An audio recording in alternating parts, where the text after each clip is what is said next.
My name's Stacy, I'm 57, and I was adopted in 2020. One teen can come in and make you look at life in a whole different way. You know, he's my father, so I look up to him a lot. If I can be 10% of the man he is, I'll be a happy person.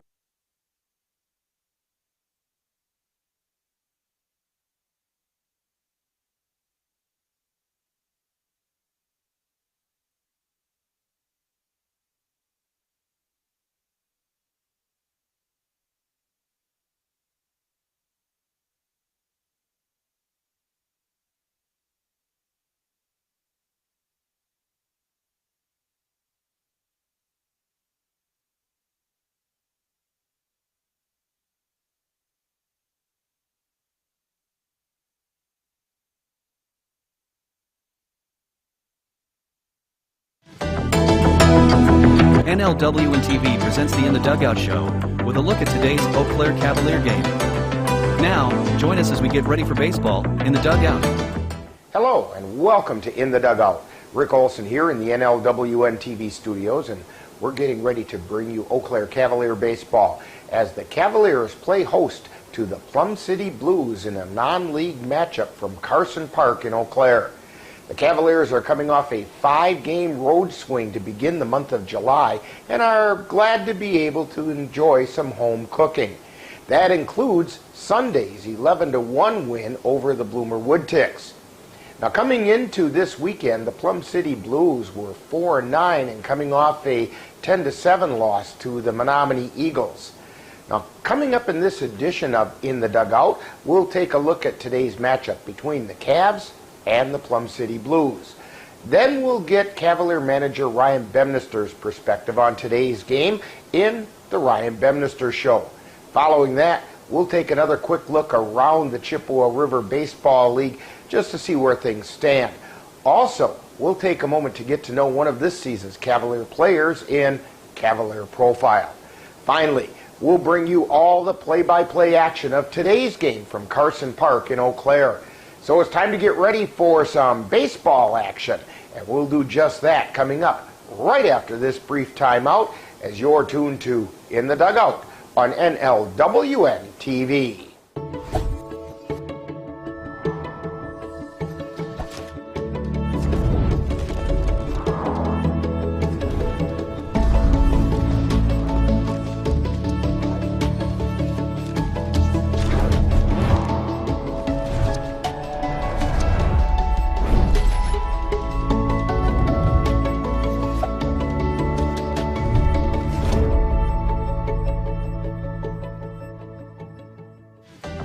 Welcome back to In the Dugout.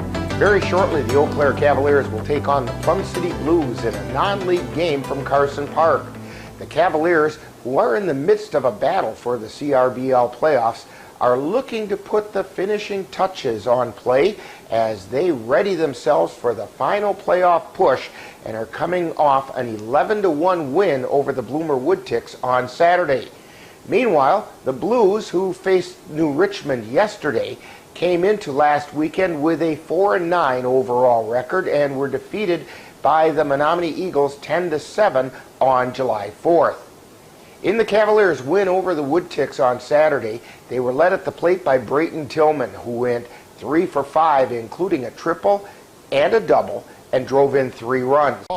And speaking of lineouts to the first baseman, Brayton Tillman is now up, and that's what he did the last time he was up in the third. But that one takes a shot, and he finds it out and into right field, and he's going to go for 2, and actually headed toward third, and he's in.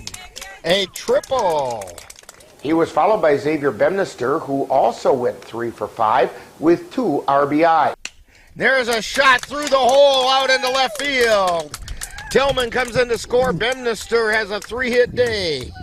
Other Cavs with multi-hit games were Carson Windishausen, who went 2 for 5, and Ryan Hull, who went 2 for 4. Ashton Kroll belted a 2 RBI double in the 8th inning. There's a shot out into right center field. Windishausen in to score. Bueller comes in to score. And Kroll falls over second, but he's safe. That's one of the least graceful slides we've seen at second. He's got a big grin on his face. Also, Jerome Delikowski picked up an RBI when he singled to center field and went to second on the play at the plate. And the pitch. There's a high fly ball that's fairly deep out into left center field, and that's off the wall. Coming into third and coming toward the plate. We're going to have a play at the plate. And safe. Ashton Kroll comes around from first on the single by Delikowski, and then Delikowski went to second on the play at the plate. Earning his 6th win of the season for the Cavs was Andrew Milner, who capped off the 15-strikeout affair when he mowed down the side in the 9th inning. Swing and a miss for strike 3. Make it 0 for 4. That's the second time he struck out. And the pitch. Swing and a miss for strike 3. And the 0-2 pitch. Swing and a miss for strike 3. And Andrew Milner mows down the side. The Plum City Blues, who play in the St. Croix Valley League, have had an up-and-down season thus far, winning some big games, but dropping a few more to get to a 4-9 record going into this past weekend. The Blues and the Cavaliers met back on June 7th, with the Cavs winning that go-around 7-1. Leading the way in that game for the Blues was Mitch Thomas, who went 1 for 4 and scored the Blues' only run. He was followed by Maddox Stewart, who went 1 for 5, including a double. On the mound, Landon Lampman took the loss, going 8 innings and allowing 3 runs on 5 hits while striking out 6. Now, the Cavaliers are being led at the plate by Sam Knickerbocker, who's hitting at a .421 pace, including 5 doubles and a home run. He's followed by Xavier Bemister, who's hitting at .400 with an on-base percentage of .447. Caden Erickson at .322 and Ashton Kroll at .314 round out the Cavaliers, hitting over .300. In limited appearances, Ryan Hull is hitting at .300.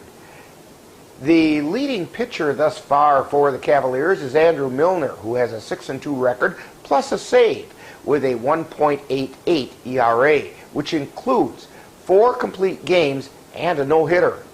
Aiden Erickson follows with a 4-0 record with a save and an ERA of 0.94. Eli Rathke with a 3-2 record, along with Cooper Dykes at 2-1 plus a save, have contributed from the mound. Now, coming up next, following this timeout, we'll get manager Ryan Bemister's perspective as we chat with him on The Ryan Bemister Show. You're tuned to In the Dugout on NLWN-TV. Hi, I'm Ryan Blaney, a third-generation race car driver, and we dedicate a lot of our time to going as fast as possible. But when my grandpa was diagnosed with Alzheimer's, it was a very unexpected bump in the road for us. It's important to notice if older family members are acting differently, experiencing problems with their memory, or having trouble with routine tasks. Early detection of Alzheimer's can give your family time to explore support services, make a plan for the future, and access available treatments. If you or your family are noticing changes, it could be Alzheimer's. Talk about seeing a doctor together. The Goat Coffee House on Water Street in Eau Claire presents The Ryan Bemister Show, where Cavalier manager Ryan Bemister gives us his perspective on today's game. And now, The Ryan Bemister Show. And we are at the Goat Coffee House, believe it or not. Again. Talking with Cavalier manager Ryan Bemister. And Ryan, today the Cavs will have what's basically their final opportunity to help tune up and make sure all the systems are running smoothly for the playoffs when they take on the Plum City Blues. Before we get to that game, fill us in on how the Cavalier playoff desires have taken shape, especially over this last week or so. Well, you know, our goal every year is to make the CRBL playoff system, and then every year is to make the WBA and get a good seeding. We played really well in the last, 20 days or so. Really put us in a good position. I think we're way ahead of where we have been. In years past, if I remember correctly, I think in league play we finished 14-6 last year and made the playoffs. Mm-hmm. We're sitting here with the 11-12 wins right now, with 5 games to go in the CRBL. we have a chance to get to 16 or 17, which is really good for us. Actually 16. I'm happy where we're sitting. I'd like to get a better seed in the WBA, so that's kind of important to us this year. But our goals haven't changed at all. Make the playoffs, make the WBA. That's what we want to do every year. And it wouldn't hurt your feelings any to bring home another trophy this year after the CRBL tournament. Yeah, it would be nice to do that again. I know a couple of our guys got interviewed after the All-Star game from like the Leader Telegram and stuff, and both of them had the same, like, we want to bring home one more trophy. And I'm like, I'm glad that, because sometimes fatigue can roll in a little bit, and like, well, we want it, we're good to go.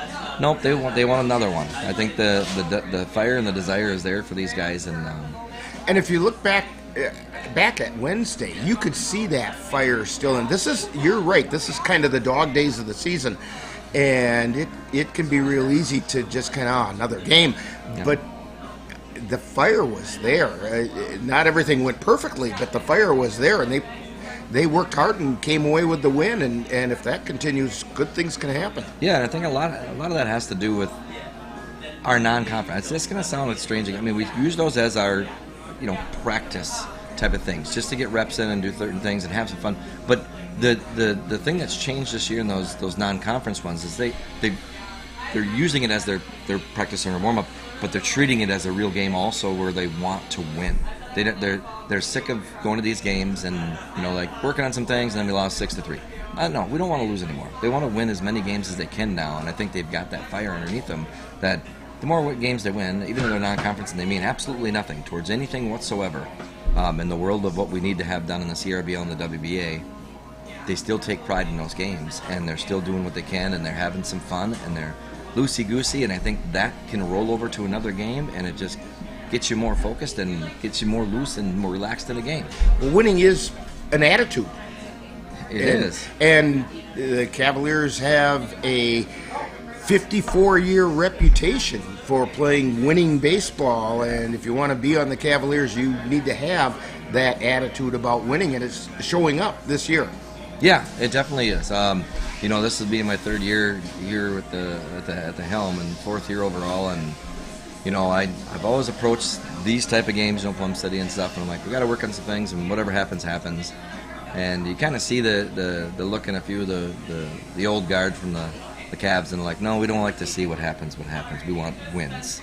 So I know it's important to them. So, I mean, my philosophy hasn't changed in these games, but the desire to come back with a win, I'm going to take it a little bit more serious and more pride. And, you've seen that with this year. We don't just go in with our kitchen sinks all the time to these non-conference games. I mean, we played Holman. We threw Rafke, who's one of our main starters. We played Plum City early in the year. Ecker was the guy we threw. I mean, we're not just make-believing on things like that. Marshfield, we brought a kid that one of my son's best friends, who's a pitcher at a college. He came in and threw for us. So, things like that we're approaching a little different. Now, today the Cavaliers are taking on the Plum City Blues, who the Cavs defeated 7-1 back in June. What can you tell us about the Blues? Well, Tony's got a good thing going over there. I mean, they're a fun team to play. We're relatives.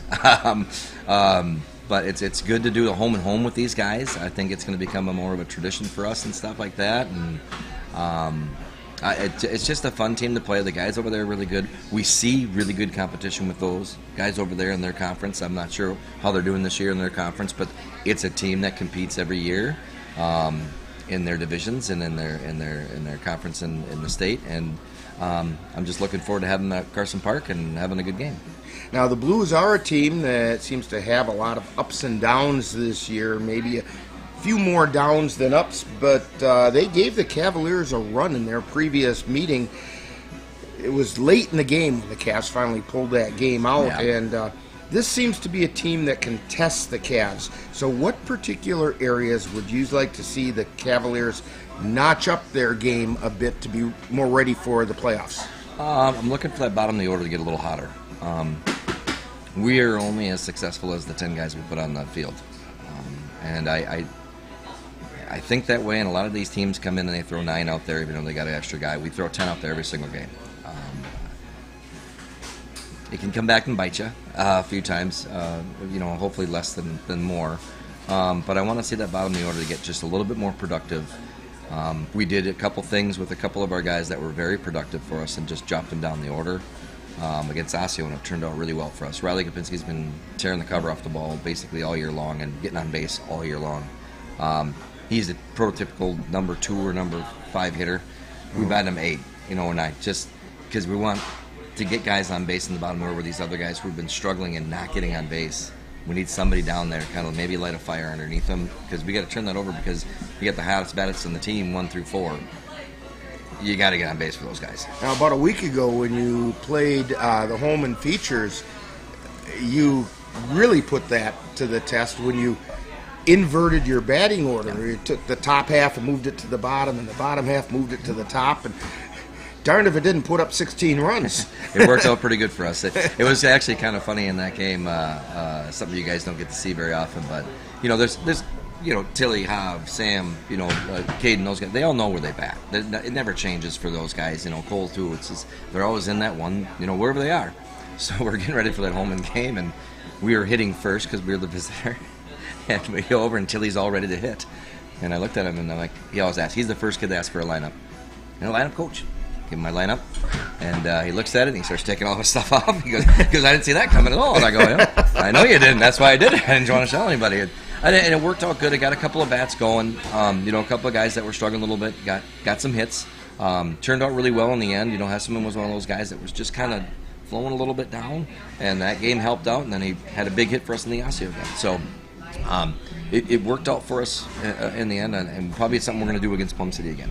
And Carson had a big hit. He finally got the monkey off his back when he bounced off the wall at Carson Park. Yeah, and he had really good approaches, against Osseo in that conference game too. And it's one of those things where you see that bat do what it's doing, and it was kind of down earlier in the season, and they get these non-conference games, and you see the bat start going a little bit, and he toss his name in the hat in a normal starting lineup. And now he's one of these guys who worked himself into that starting lineup to play on an everyday basis. So, who's getting the call to the mound today? Plum City, huh? I really don't know.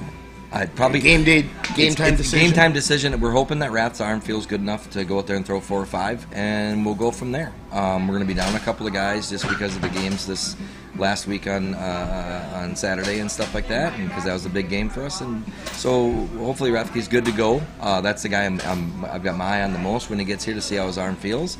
If not, again, it's non-conference. We'll go ahead and throw a couple of fun arms out there and go from there. All right. Well, good luck on today's game. Hopefully the Cavaliers can make sure they have that well-oiled machine in working order. Hope so. You've been tuned to the Ryan Bemister Show, presented by the Goat Coffee House on Water Street in Eau Claire, with Cavalier manager Ryan Bemister's outlook on today's game. Stay tuned. More of In the Dugout is coming right up. We come from a long line of farmers, and there's a sense of pride, but there's also a significant amount of pressure. Farmers have to take care of their physical and their mental health, because what's a farm without a farmer? Watching the sun come up, that's my time. I can have a cup of coffee, and every day is a new opportunity. That's cool. Your hand's gotten so Yay! Don't forget to check in on yourself. Love, your mind. Welcome back to In the Dugout, as we're getting ready to bring you all the action of today's non-league clash between the Eau Claire Cavaliers and the Plum City Blues. The Chippewa River Baseball League's divisional title races have really heated up, as well as the battle for the 4 playoff spots for the CRBL crown. The most recent CRBL action was over this past weekend, when the Cavaliers topped the Bloomer Woodticks 11-1 on Saturday. Then on Sunday, the Chippewa Falls Lumberjacks traveled to Cadott to face the Cadott Red Sox, with the Red Sox coming out on top 11-0. In addition, the Beef River Bullfrogs hosted the Bloomer Woodticks for a doubleheader, with the Bullfrogs and Woodticks splitting their doubleheader, as the Woodticks won the opener 2-1 and the Bullfrogs took the nightcap 12-4. And it was the Whitehall Whitetails and the Jim Falls Sturgeons meeting for a twin bill at Grudem Field in Jim Falls. The Sturgeons won the opener 10-0, and the Whitetails won the second game 6-2. Now that leaves the CRBL standings as follows. In the North Division, In first place at 12-3 are the Cadott Red Sox. Just 2 games back at 11-6 are the Chippewa Falls Lumberjacks. And in third place are the Tilden Tigers at 6-7 and 5 games back. While the Jim Falls Sturgeons are sitting in fourth, and in fifth are the Bloomer Woodticks. In the South Division, the Eau Claire Bears sit in first at 13-3, while the Cavaliers are in second at 12-4 and are just 1 game out. In third place are the 8-6 Whitehall Whitetails, who are 4 games out of first.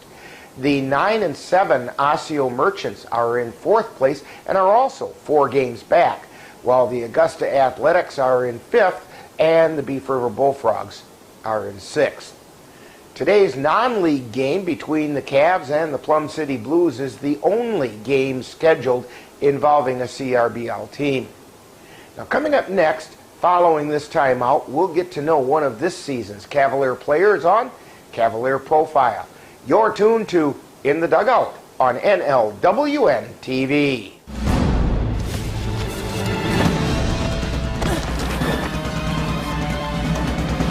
Even the mighty might not see it coming. It's prediabetes, and it captures 1 in 3 adults. But you can escape. Take the 1-minute prediabetes risk test to know where you stand and prevent or delay type 2 diabetes. Be your own hero on smartphones everywhere at doihaveprediabetes.org. Time now to get to know a Cavalier player on Cavalier Profile. We'll get to know a little better who plays on this year's Eau Claire Cavalier baseball team. And now, Cavalier Profile. Today on Cavalier Profile, we're talking with Xavier Bemister. And Xavier, tell us a little bit about yourself, where you grew up, different levels of ball that you've played, and so on. Well, I grew up here in Eau Claire. I played at North High School, and after that I went up to St. Paul to play at Hamlin University, and now I'm staying up there, living there over the school year, and then back here for the summers. And I coach a baseball team up there too, St. Paul Academy, so I've had a lot of fun doing that the last couple of years. So when you're not playing baseball or coaching baseball, what are some other things that keep you interested or keep you occupied? I play a lot of golf too. I like to stay outside, do some hiking a little bit, but I love golf. Do you ever have a concern that the playing golf could mess up your baseball swing? I do think that sometimes, but I feel like when my golf swing's at its best, my baseball swing's at its best too, which is kind of weird. And you're a career 300 hitter, and so it hasn't messed it up too much. So, that's good. All right, our signature questions. Pie, ice cream, cake, or cookies? I'm going to go cookies. Peanut butter cookies. Peanut butter cookies. Okay. Is there anybody that makes the special ones for you? Or? Yep. Ryan, my dad right here at the coffee shop, makes the best peanut butter cookies. I've heard people rave about those. Oh, yeah. So, yeah, okay. All right, burgers, brats, or hot dogs? Ooh, burgers. Brats is a close one, but I'm going to go burger. And what do you want on that burger? Ketchup, pickles, mayo, maybe a little lettuce.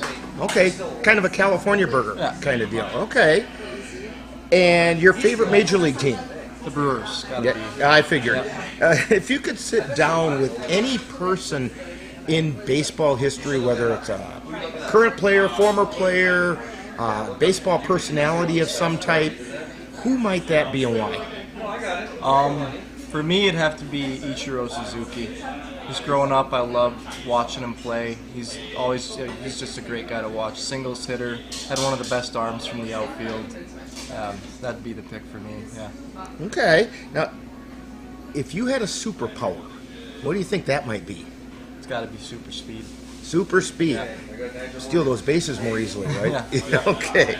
Now, if you had super speed, you have to have a superhero name to go with that. Yeah. And so, what's yours? Well, I've had a lot of gym coaches or baseball coaches just call me the X-Man, so I think the X-Man. Okay. Yeah. All right. And delivering the X factor. And, yeah. Okay. All right. We're talking with Xavier Bemister today on Cavalier Profile. And how about a shout out to family and friends that come and watch you play? Yeah, well, I give a quick shout out to my dad, obviously, who coaches. Yeah, he's there every day. Yeah. And then my mom and sister are always there at the stadium helping out, and my grandparents show up every game. Yeah, in fact, your sister has helped us out with some of the broadcasts, and she does outstanding work too. So she is as good to our broadcasts as you are to the team. So, remind us now, what number do you wear, and where are we going to find you on the field? That might be a little bit of a mystery this year. Yeah, well, we're number 4, and it's been a mixture of some center field, some third base, and we play Friday. You might see me on the pitching mound. So. You never know. Yep. Okay. All right. We want to thank Xavier Bemister for joining us today on Cavalier Profile. Coming up next, more of In the Dugout. This has been Cavalier Profile, where we get to know a little better who plays on the Cavalier baseball team. Stay tuned, more In the Dugout coming right up. You quit smoking and thought, that's that. But here's the thing about lung cancer. By the time you see the symptoms, it could be too late.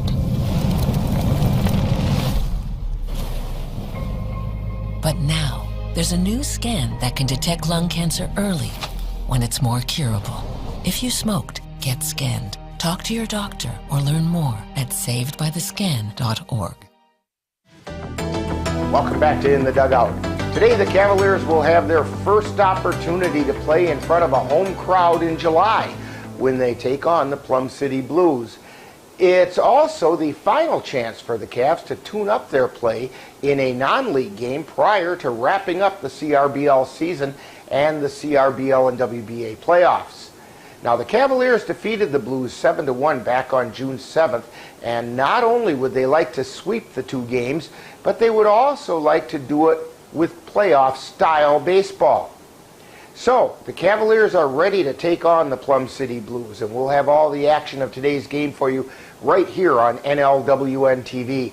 Now, in just a moment, I'll be joining the rest of our broadcast crew at Carson Park as we get ready for today's non-league battle between the Eau Claire Cavaliers and the Plum City Blues. That's coming up next. You've been tuned to In the Dugout on NLWN-TV.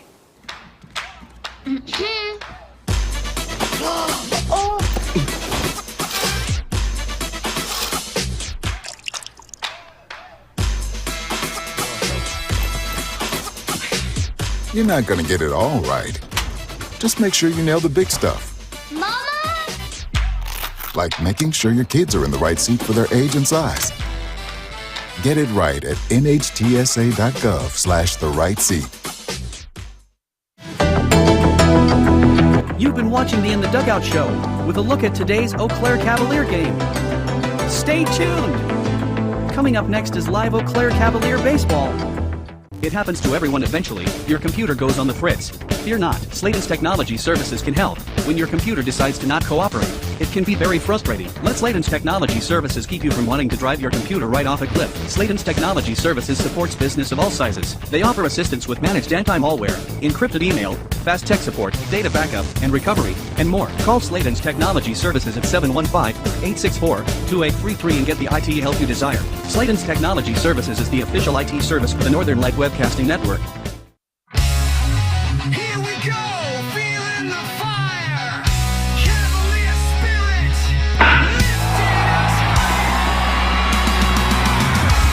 NLWN-TV proudly presents Eau Claire Cavalier Baseball. Follow the Cavaliers as they defend their Chippewa River Baseball League title. Under the lights where legends are born, diamond warriors with heart that's worn, uniform shining, proud on the field, a title to defend, a promise revealed. Cavalier champions, hear the crowd roar, defending our title, we're hungry for more. So now, let's go out to the ballpark in today's Eau Claire Cavalier baseball game. With victory in sight and a future so bright, together we rise, Cavalier spirit in flight.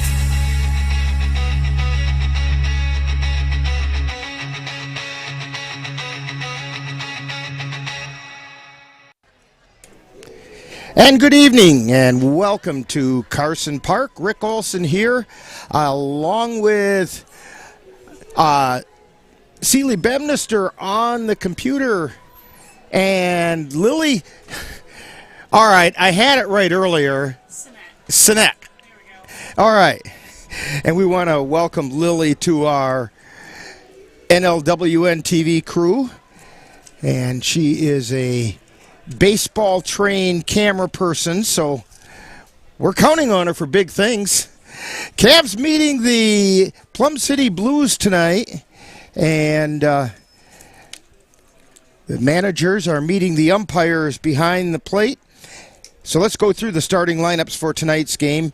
For the visiting Plum City Blues, they're leading off with their designated hitter, Sean Borgerding. Batting second is the left fielder, Tyler Kilbottom. Batting third is the first baseman, Mitch Thomas. Cody Brunkow is batting fourth and playing second base. In the number 5 slot is the center fielder, Connor Ducklow. Batting sixth at third base, Mike Bauer. Batting seventh at shortstop, Brett Breedung. Batting eighth and catching, Jake Beckel. Batting ninth and out in right field is Eli Gansluckner, and I'm not sure if they're batting an extra hitter tonight. It doesn't appear as so. So on the mound is Matt Vasky for the Plum City Blues. For the Cavaliers, they are batting an extra hitter tonight, and leading things off for the Cavaliers is left fielder Brayton Tillman, and center fielder Xavier Bemister batting second. Batting third and playing shortstop, Caden Erickson. Batting fourth, here's one for you to make note of, playing third base, Sam Knickerbocker. Batting fifth and behind the plate, Carter Feith. Batting batting sixth, the designated hitter, Cole Timon. Almost skipped Cole there. Can't skip Cole. Batting seventh at first base, Logan Hesselman. Batting eighth at second base, Ashton Kroll. Batting ninth, the extra hitter, Cade Mueller. And batting 10th is the right fielder, Ryan Hull. Eli Rathke on the mound for the Cavaliers, and Rathke comes into today's game with a 3-2 record and a 6.09 earned run average. And since they're still talking, today is Midwest Family and Micon Cinnamon Day at Carson Park. Cinema Day. Yeah, all of a sudden I was thinking about the sweet rolls you can get. Micon Cinema Day and here at Carson Park. And we do have a national anthem singer for you today. We have a first pitch thrower for today. By the way, the umpires for today's game, behind the plate is Daryl Priest, and out on the bases is Billy McKnight. And at this time, we're going to turn it over to the public address announcer, Steve Kent. Micon Cinema is non-league matchup between the 5 and 10 Plum City Blues and your very own 17-6 Eau Claire Cavaliers. The Eau Claire Cavaliers would like to remind you that attending this event is a privilege. With this privilege comes the responsibility to conduct oneself in a manner where the game is enjoyable for all fans and participants. Failure to behave in such a manner will result in removal from this facility. Let us know to show pride in our teams and communities by demonstrating good sportsmanship toward all players, coaches, fans, and officials. Thank you. Foul balls are the property of Eau Claire Cavaliers Baseball Club. Please return all foul balls to the souvenir stand located on the third baseline, where you receive a $1 token good for use at the souvenir stand. As a further reminder, Carson Park Baseball Stadium is a non-smoking facility. If you must smoke, we ask that you please leave the stadium. Again, there is no smoking in Carson Park Baseball Stadium. Thank you. Finally, all fans, especially those in bleachers, are reminded, you're at a baseball game, and foul balls may enter the stands at a high rate of speed. We ask that you remain alert at all times. Tonight's Micon Cinema's Midwest Family of Eau Claire starting lineups, beginning with the Plum City Blues.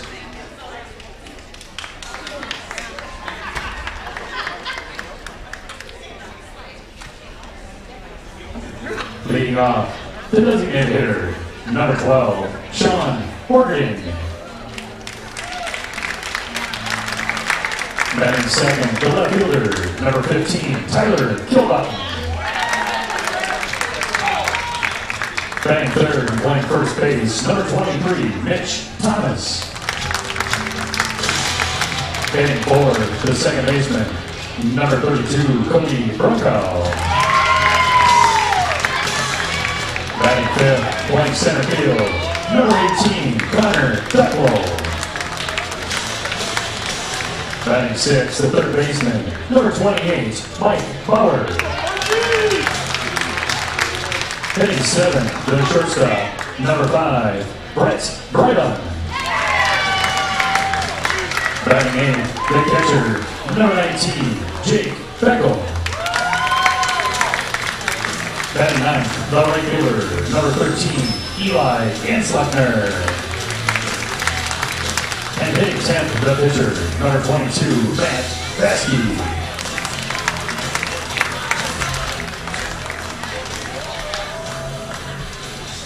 The Blues are managed by Tony Garner.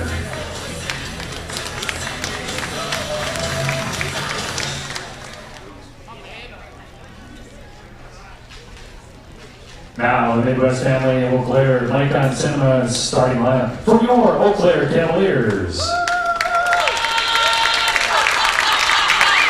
Leading off and playing left field, number 11, Brayton Tillman.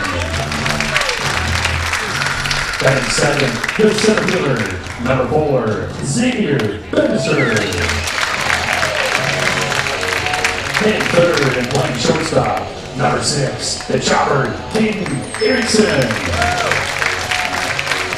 Batting cleanup, the third baseman, number 35, Sam Knickerbocker.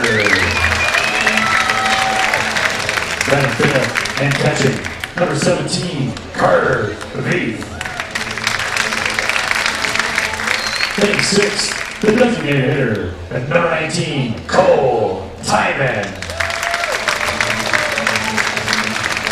Hitting seventh, the first baseman, number 10, Logan Hesselman. Batting eighth and playing second base, number 28, Ashton Kroll. Batting ninth, the extra hitter, number 47, Cade Mueller. Hitting 10th, the right fielder, number 5, Ryan Hall. And pitching for the Cavaliers, number 7, Eli Rathke. The Cavaliers are coached by the coffee coach, Ryan Bemister. He's assisted by Brian Meyer, and the Rhino, Ryan Page. Give a warm welcome for our umpires for tonight's game on the bases, Mr. Billy McKnight. And behind home plate, Sir Daryl Priest. Now, would you please rise if you're able, remove your hats, and honor America for the singing of our national anthem by Mr. Luke Anthony.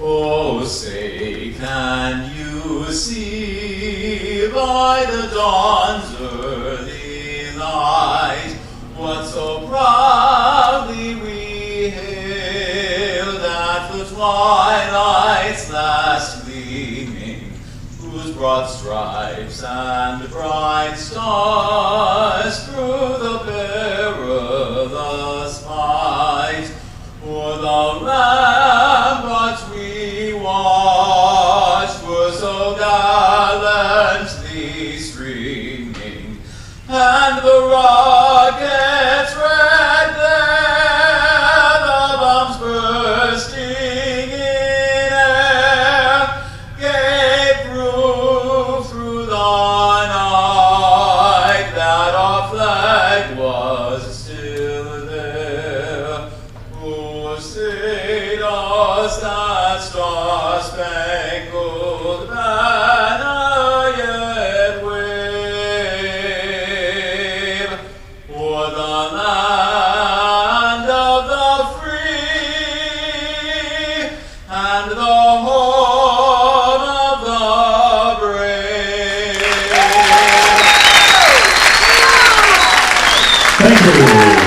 And that was Luke Anthony singing our national anthem on Midwest Family Micon Cinema Day.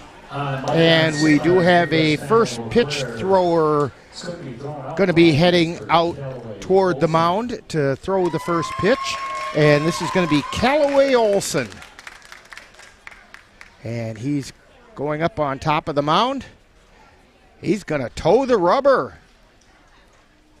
And he fires, and that caught the inside corner. So Callaway Olson fires a strike. Let's hope that's a good sign. All right, let's send it down to John Murphy for a few words from Midwest. And we'll get a few words from John Murphy down there from Midwest Family. Dan and Mike and Connie and the entire family, the Olson family here in California, thoughts of all with Micon Cinemas and the station's Midwest family. We'll play Luke Anthony with us. Greatest hits, 98.1 Sports Talk 105.1. We've got prizes, that's the word I'm trying to say, right over there. And lots of Superman goodies and much more. Micon Cinema tickets, and we got some other goodies for you every half inning tonight. This also kicks off because tomorrow is official 715 Day. 715 Day tomorrow, July 15th. Look at your calendars and you can figure it out from there. Whatever. But this is 715 week, official 715 week, and both of these teams play right here in the 715. We're glad to have them. Let's get ready to play ball with the Cavaliers tonight. Thanks for coming. Gentlemen, let's go baseball.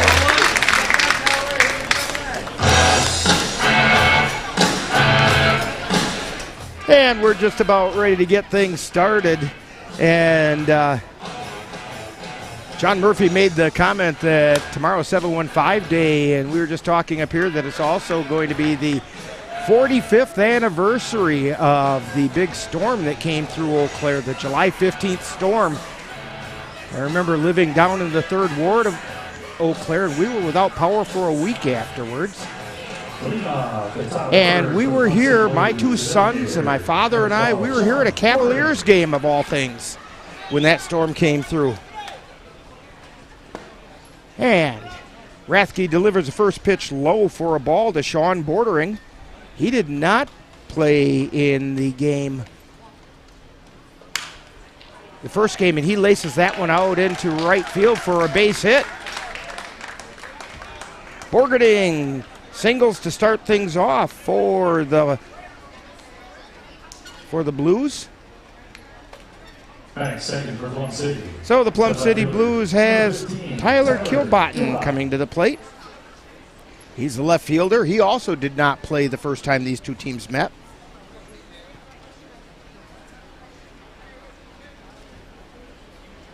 Rathke peeks over at first, and now he's at the belt. He delivers. Swing and a miss for strike one.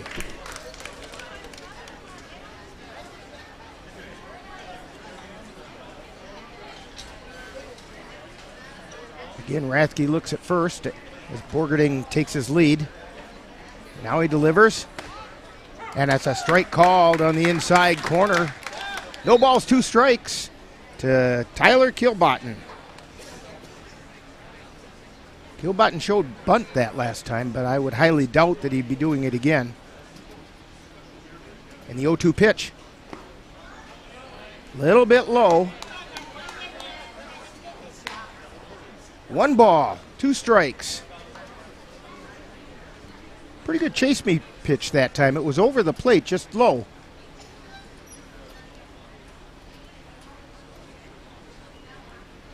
Rathke delivers. That's outside. Ball knocked down by Veith. Borgerding, no attempt at advancing.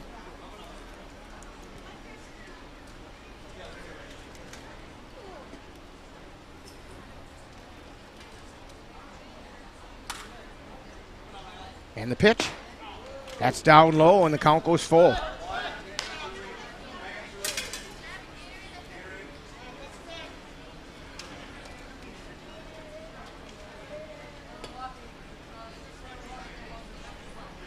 Three balls, 2 strikes, and the pitch.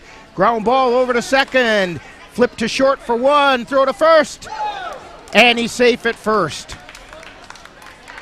So Kilbotton's on a fielder's choice. 4-6 on the putout. And one away. Runner still on first. And that's going to bring up Mitch Thomas. Mitch Thomas did play in the game over in Plum City. He went 1 for 4 in that game. Scored a run. Scored the only run for the Blues. Swing and a miss for strike one.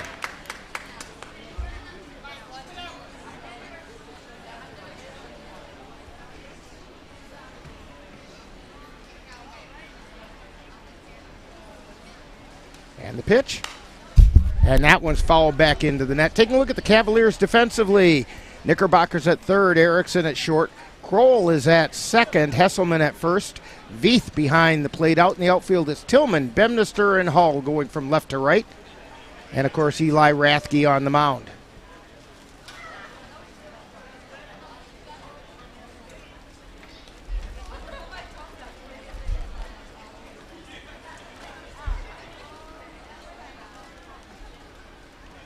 No balls and 2 strikes, 1 away. Kilbotton takes his lead at first. And the pitch. Swing and a miss for strike 3. Rathke just threw that one by him. It's going to bring up Cody Brunko. Brunko, the second baseman. Second baseman, number 32. He went 1 for 4 in the game over in Plum City and had an RBI.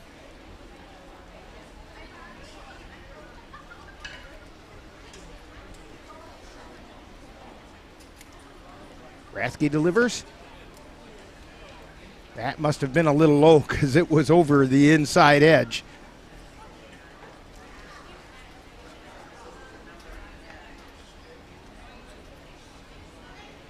The runner goes, throws, misses inside, throw it on to second. It goes out into center field, but Kilbotton cannot advance. So a stolen base for Tyler Kilbotton, puts him on second. 2 down, 2 balls, no strikes to Brunko.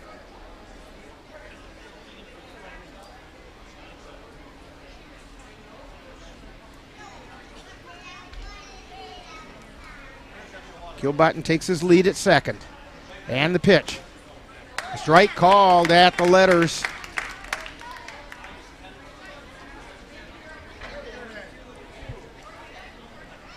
Two and one's the count. And the pitch. Swing and a miss, strike 2.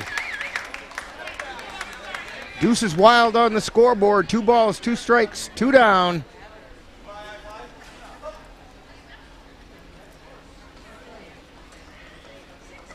Rathke looks at second. And the 2-2 pitch. Ground ball over to short. Erickson picks it up. Throws it over to first in time. And that'll do it for the Blues in the top of the first inning. No runs on 1 hit, no errors, 1 left on base.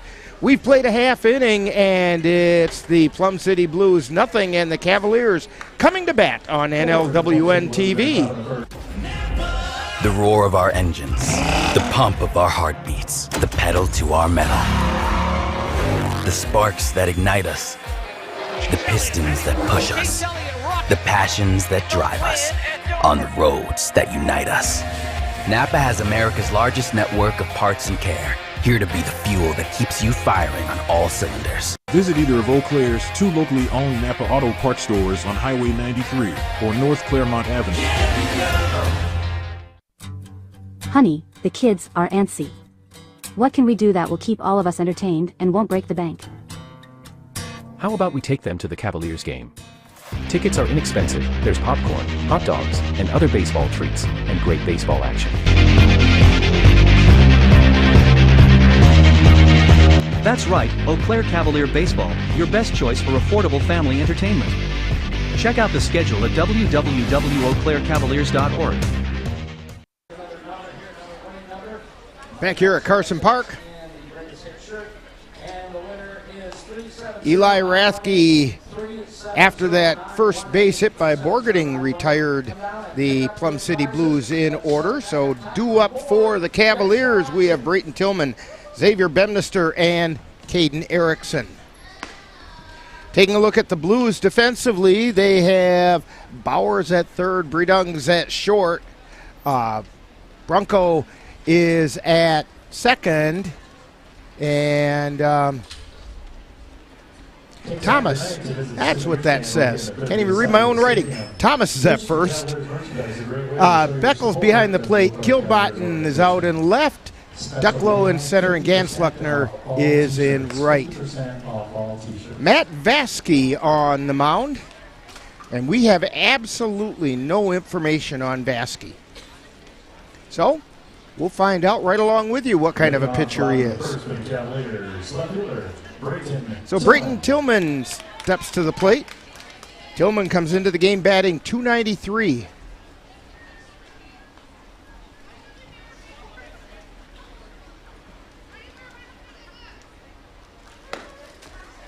And that's a strike on the outside corner.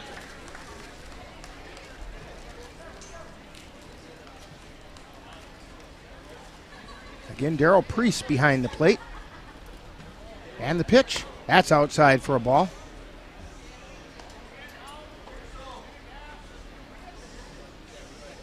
One ball, one strike. Vasky into his wind and the motion and the pitch. That's outside, ball two.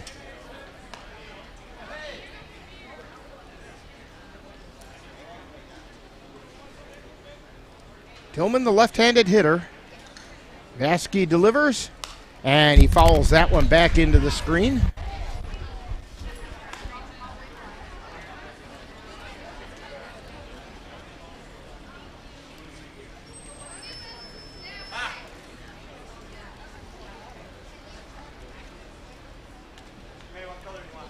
Two balls, two strikes, and the delivery. That's high for ball three. Tillman's worked the count full.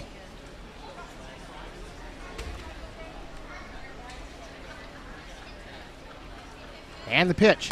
That's outside for ball four. Brayton Tillman draws a walk to start things off for the Cavaliers. That'll bring up Xavier Bemister, who's raised his batting average up to 400.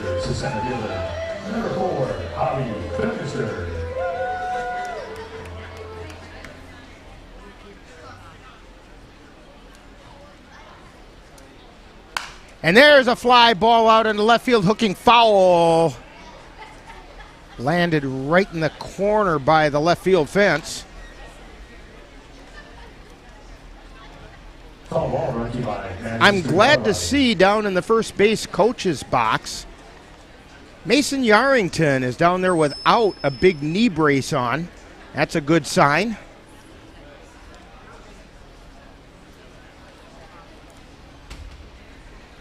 And off and running is Tillman, and he goes into second standing up. He got a big jump on Vasky that time. The pitch was a called strike. No balls and two strikes.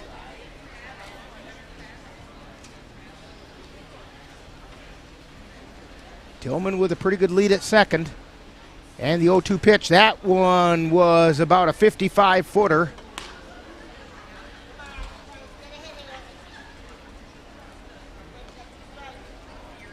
So it's a ball and two strikes.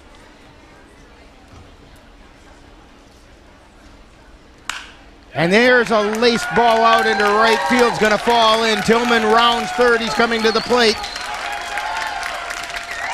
And Bemister gets an RBI single to right to put the Cavaliers on top, 1-0.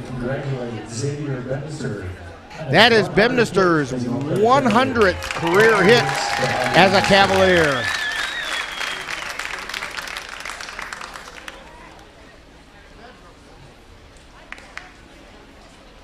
Batting third for the Cavaliers, the shortstop, number 6, Caden Erickson.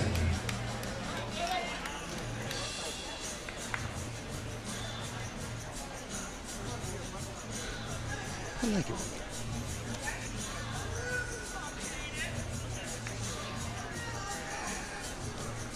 So coming to the plate is Caden Erickson.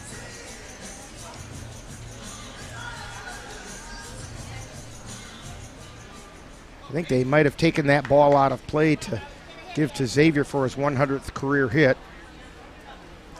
And Xavier heads to second. He slides in safely. Both he and Tillman got big jumps off this pitcher.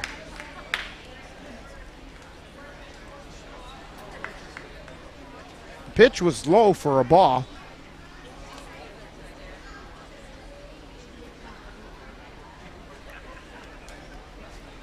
And Thomas is going over to have Mitch Thomas having a talk with Vasky.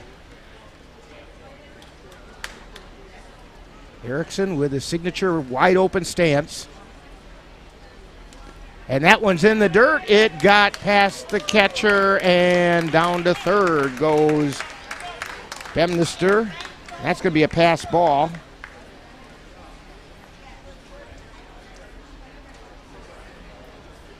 Nobody out. Runner on third. 2-0's the count to Caden Erickson.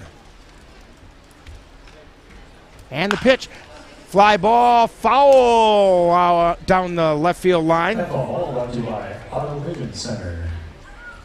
Erickson turned on that one. 2 balls and a strike.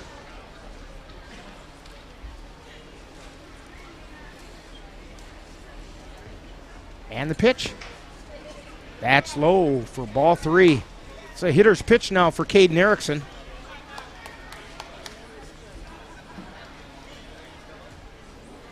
Vasky looks at third and delivers. And that's high for ball 4. So Erickson draws a walk. That's going to bring up Sam Knickerbocker. And it's also going to bring out of the dugout Tony Garner to have a talk on the mound with Vasky. Cavaliers have runners on the corners, 1 run in, nobody out. I think they're probably talking a little defensive talk right now with runners on the corners. I would not expect to see Caden Erickson stay on first very long. Darryl Priest heading out to break up the party on the mound. He didn't get an invite, so he feels left out.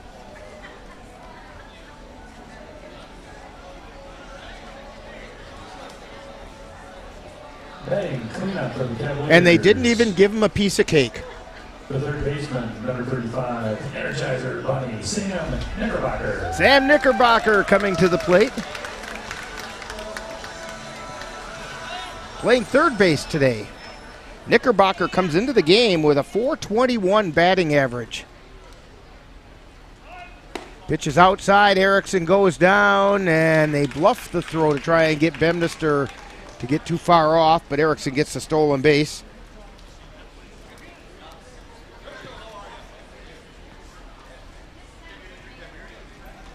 One ball, no strikes.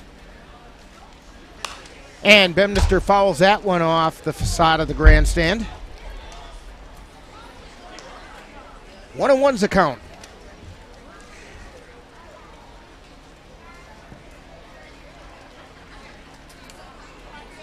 About a week ago, Knickerbocker belted a home run down in Augusta. Pitches outside for a ball. 2 balls and 1 strike.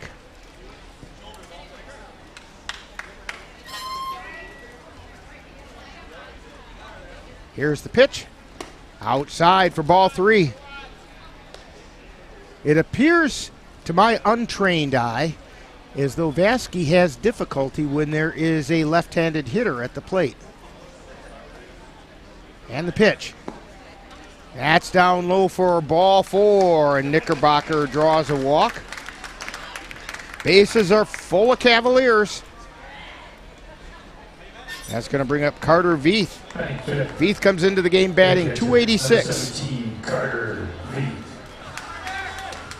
Bemister on third, Erickson on second, Knickerbocker on first. And there's a strike called on the outside edge.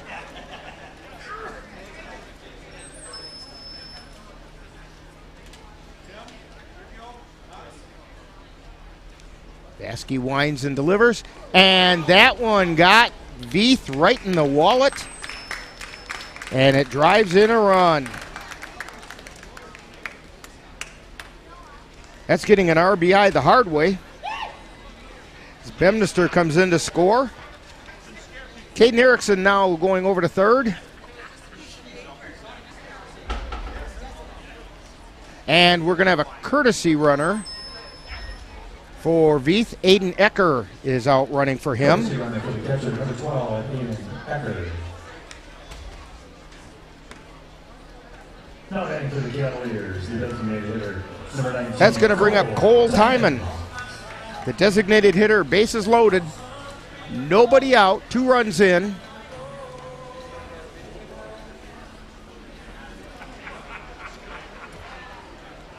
Baskey winds and delivers. That missed inside for a ball.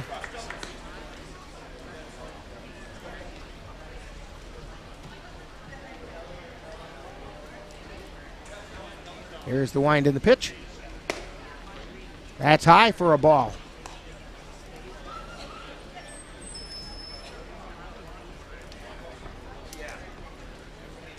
Two and 0 to Cole Timon. He hits a fly ball out into center field. It's going to fall in for a base hit. 1 run comes in.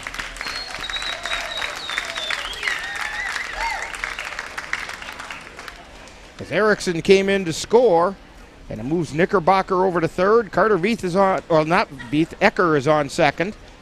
And Cole Timon on first. First baseman. Logan Hesselman comes to the plate. Hesselman comes into the game batting .250.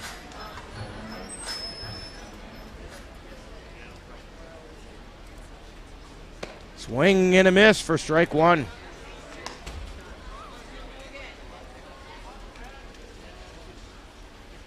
Another left-handed hitter. Baskey winds and fires. Swing and a miss, strike 2.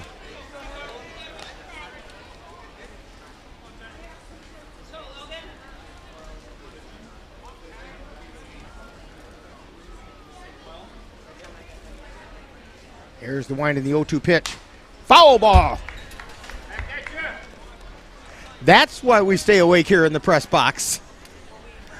That one, you know, Dan, I'm sorry you're not here because that would have been one you could have caught. It almost came in the window. And the pitch. Strike 3 called on Hesselman. So there's 1 out. Going to bring up Ashton Kroll. Bases still loaded. Knickerbocker on third. Ecker on second. Timon on first. Kroll at the plate with a .314 batting average. That pitch missed outside.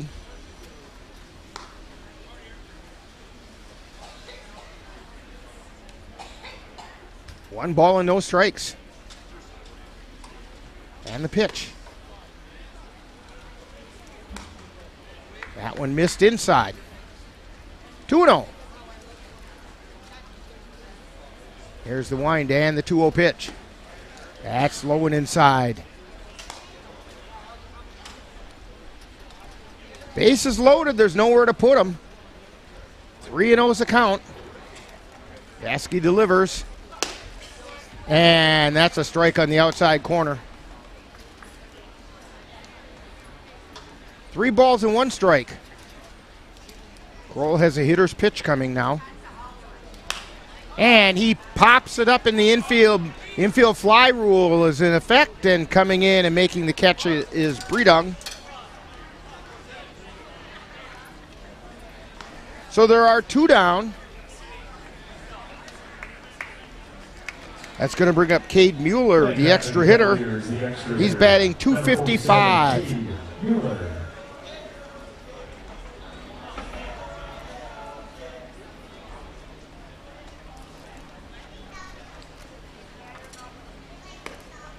That pitch is inside.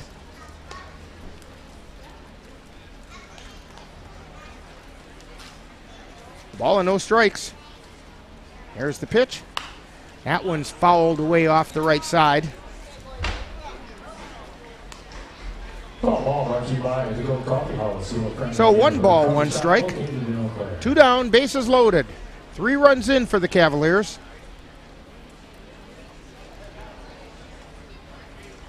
Baskey winds and delivers. That's high. 2 balls and a strike.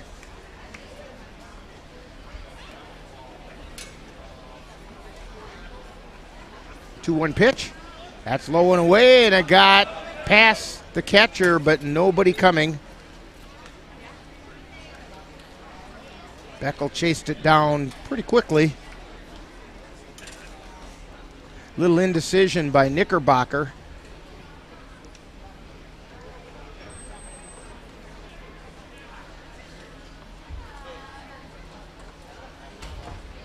Baskey's 3-1 pitch. That's outside for ball 4, so it's going to be RBI walk for Cade Mueller. As Knickerbocker comes in to score. That'll put Aiden Ecker over on third. And Cole Timon on second. Mueller on first. Ryan Hall comes to the plate. He's batting .300. He's had fairly hot bat as of late. That one missed outside for a ball.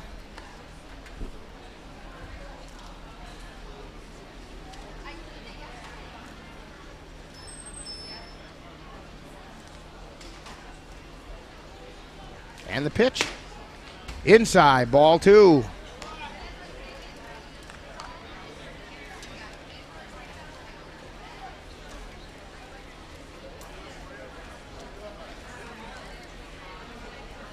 And the pitch.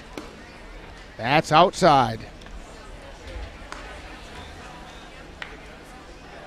3 balls and no strikes, and still nowhere to put them.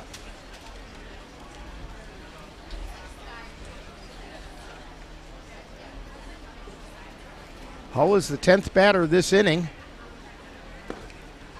And that's down low for ball 4.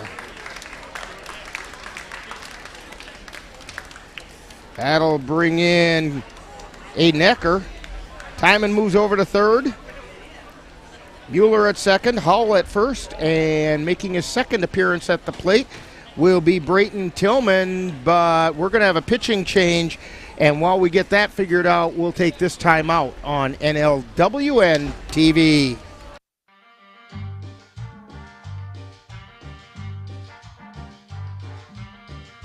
Adding your own flavor to fashion comes with age. Okay, Dad, look at you. Yeah, welcome. Hi. Forgetting how to add doesn't. Finding it difficult to work with numbers may be a sign of Alzheimer's.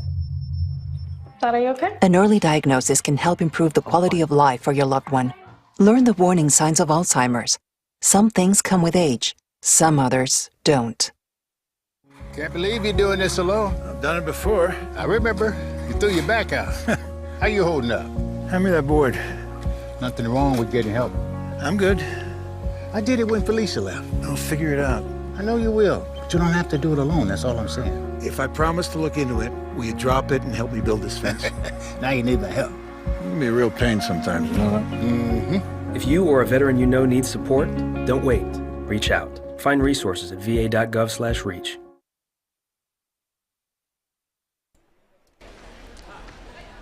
And the new pitcher for the Plum City Blues is Lance Johnson. He did not pitch in the game over in Plum City.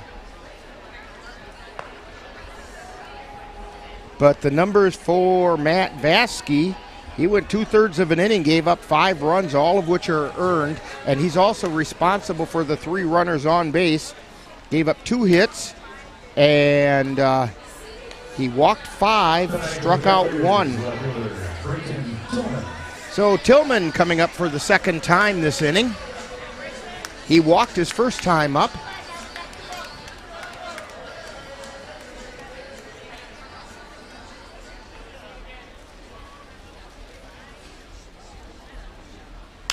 And he hits a fly ball out into center field. Moving over is Ducklow, and he makes a catch. So finally, the Cavaliers are out in the first inning but not before they pick up 5 runs on 2 hits. There were no errors, and 3 were left on base. We've completed an inning, and it's the Cavs 5 and the Plum City Blues nothing on NLWN-TV. The Eau Claire Cavaliers would like to take veterans out to the ball game. That's right, as a thank you for your service, any veteran of the United States military can receive a lifetime pass for free admission to all Cavalier home games. Just come to Carson Park with your veteran identification, and the Cavaliers will issue you a free lifetime pass to all Cavalier home games.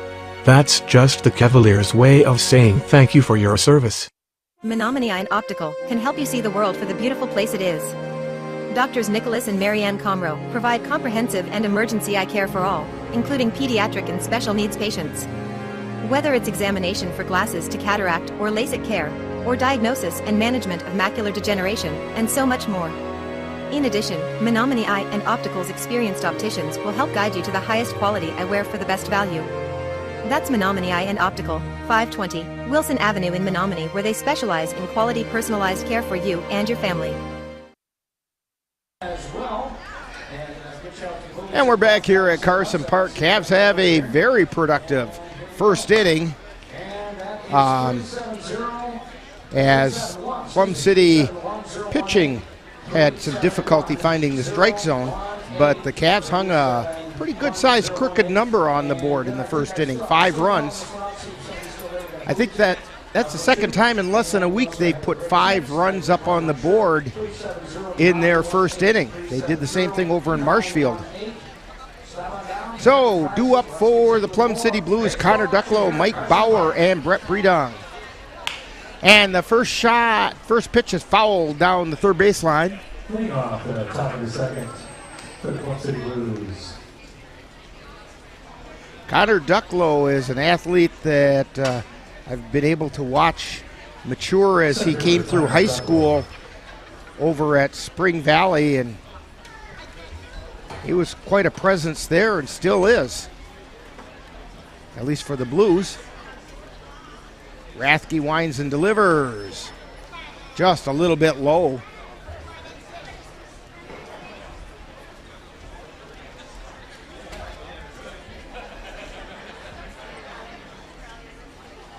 Here's the pitch, and that missed inside. 2 balls and a strike.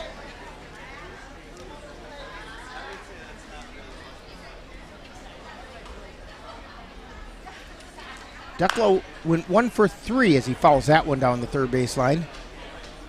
He went 1 for 3 in the game played over in Plum City.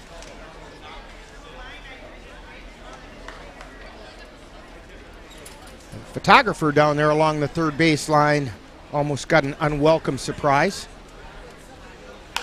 There's a fly ball, shallow left field, foul territory. Erickson moves over and makes the catch.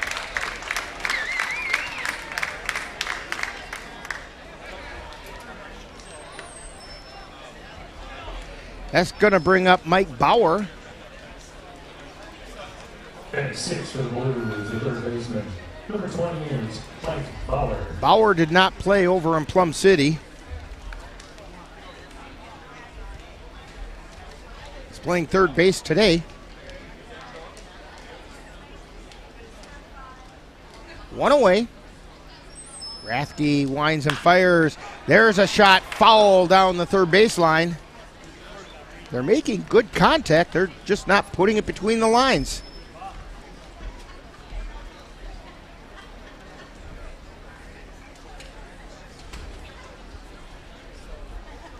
Bauer with a slightly open stance. And there's a called strike on the inside third of the plate. No balls, 2 strikes. And the pitch. He had a notion, but it was outside. Well, they'll let anybody in the press box up here.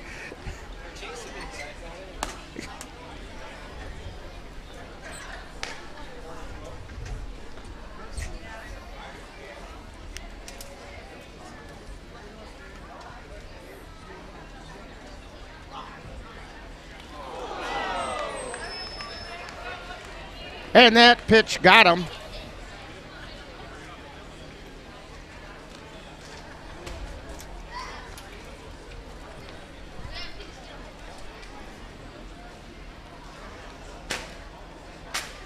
Batting 7, to the shortstop, number 5, Brett Brydon.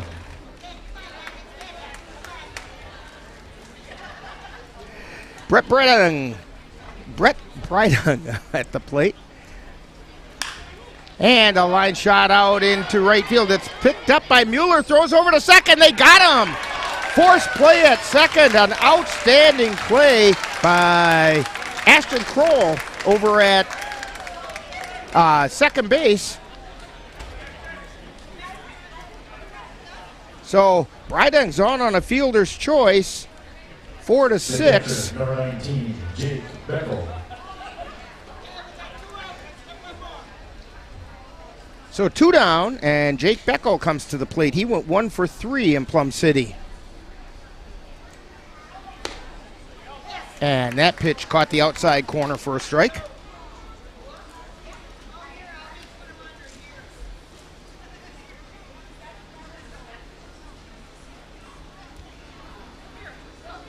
And the pitch. Strike 2 called at the letters.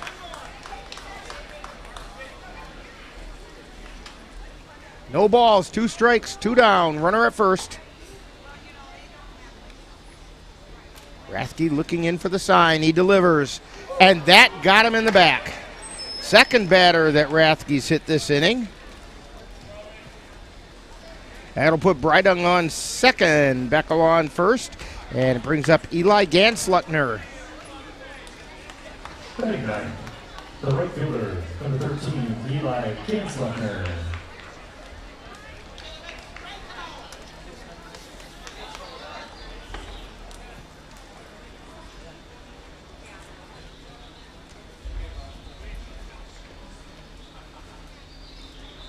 And the pitch.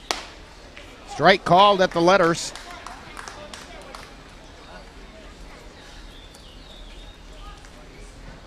No balls in the strike.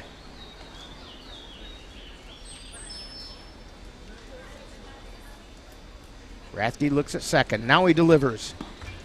That missed outside. 1 ball, 1 strike. 2 runners on.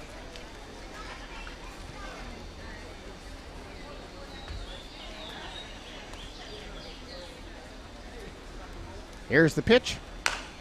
There's a high hopper over to third. Knickerbocker fires over to first. It's in time.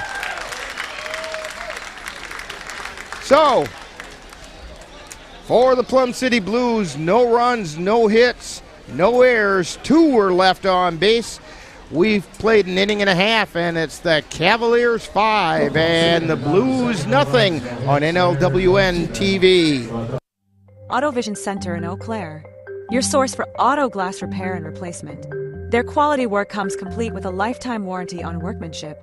When it comes to windshield repair and replacement, Auto Vision Center provides mobile auto glass services with free estimates. So if your windshield needs help, call Auto Vision Center today. That's Auto Vision Center at 1631 North Claremont in Eau Claire. Call 715-834-5277. When you have that craving for a home-cooked meal the way Mom used to make it, rest assured, you can still get that meal by going to Mom's Restaurant and Pub in Colfax. Mom's is open daily, serving breakfast and lunch, and don't forget dinner on Friday nights with Mom's famous fish fry. The coffee is always hot, the breakfast is always delicious, and lunch will put a smile on your face and in your stomach. 225 Bremer Avenue, Colfax. Call 715-962-4617. That's Mom's Restaurant and Pub.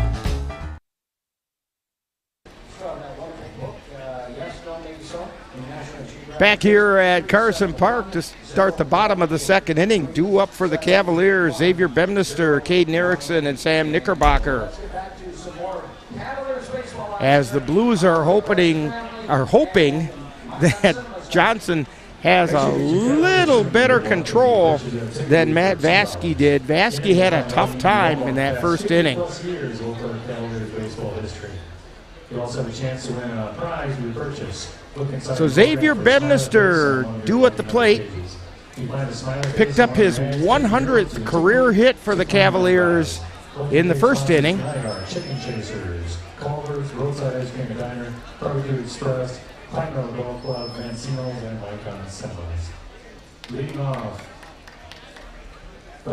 So Bemister singled. It was an RBI single.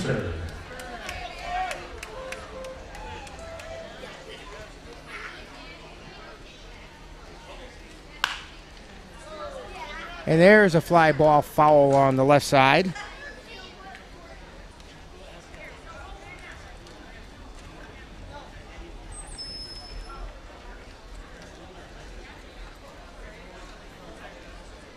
Here's the pitch.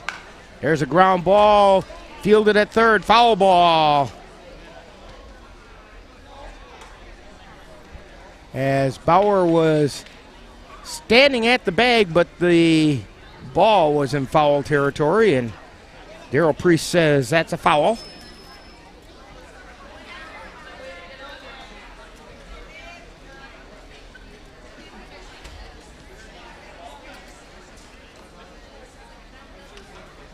And the pitch. That's down low. 1 ball, 2 strikes.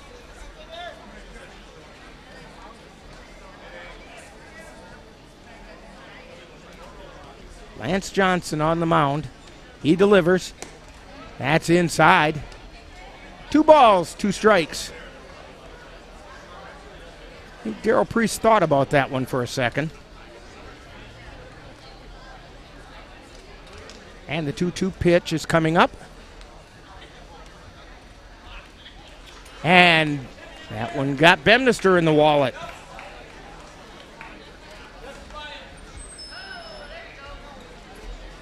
So both teams have had 2 batters get hit by the pitch. That's going to bring up Caden Erickson.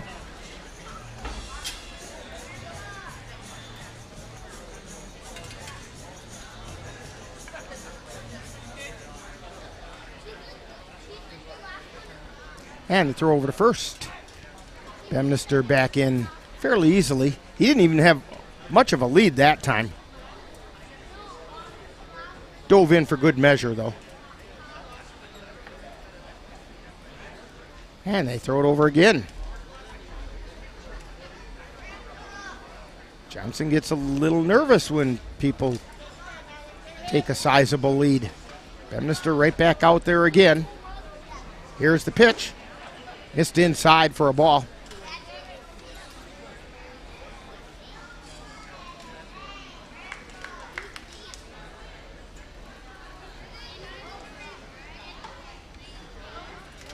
Johnson at the belt, and he delivers. That's a strike called on the outside corner.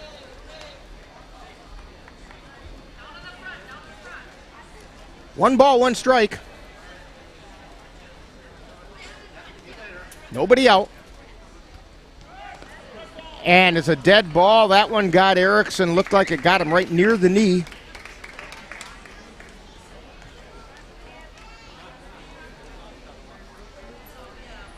So 2 consecutive Cavaliers hit by the pitch. Third baseman, Sam Knickerbocker.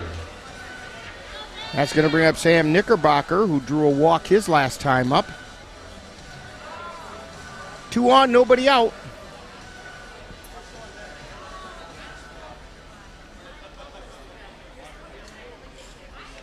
And the pitch. And that one gets away from Beckel.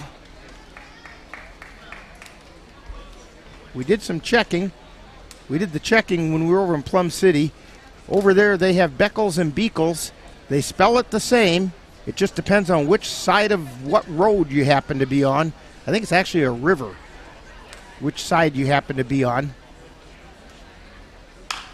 There's a line shot out into left field. Bemister comes in. Here comes Erickson. Throw to the plate, and they miss the tag.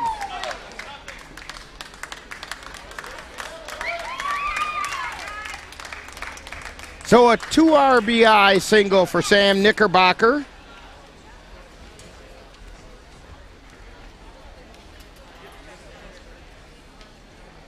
And it scores Bemister and Erickson. The pitcher, Carter Veith. And Carter Veith comes to the plate. Veith was also hit by the pitch. That was an RBI hit by pitch. And that one gets past Beckel. And down to second goes Knickerbocker. No balls and a strike.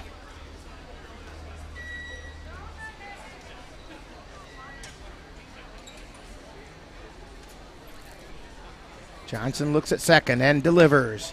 Strike called on the outside corner.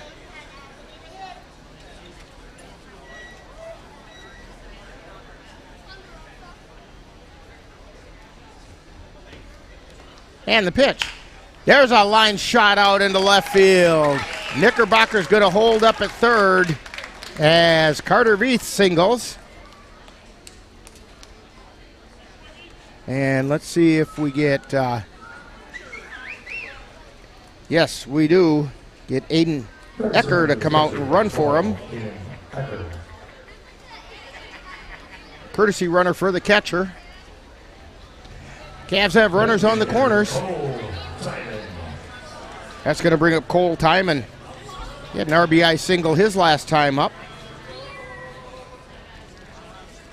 2 runs in this inning. Cavs on top, 7-0. And the pitch. That's a strike on the outside corner.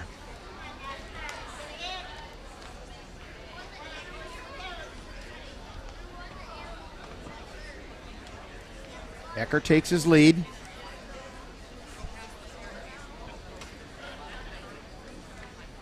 And the pitch. That's outside. It gets past Beckel, but he chases it down. Not before Ecker gets over to second base. I suspect they'll give him a pass ball on that.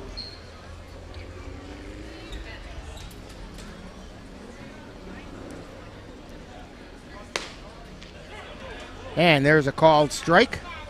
1 ball, 2 strikes. Cole Timon. Nobody out.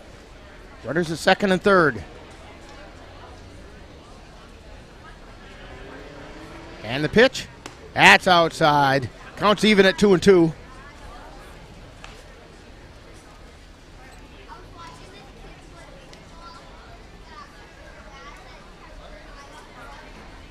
Johnson looks in. Now he looks over at third. Knickerbocker with just a small lead. And that's high and inside. The count is full. Logan Hesselman on deck.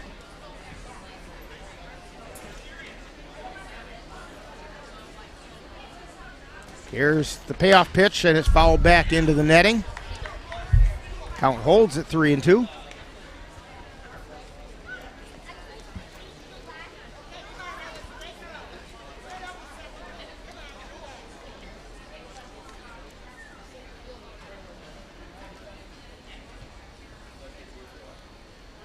And the pitch.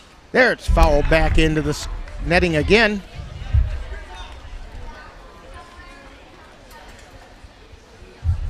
Three balls, 2 strikes.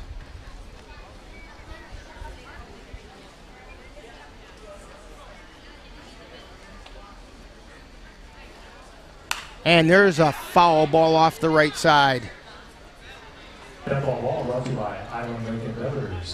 Timon spoiling some pitches for Johnson. Battling hard at the plate. 3 balls, 2 strikes, 2 on. Nobody out. The payoff pitch and foul back again.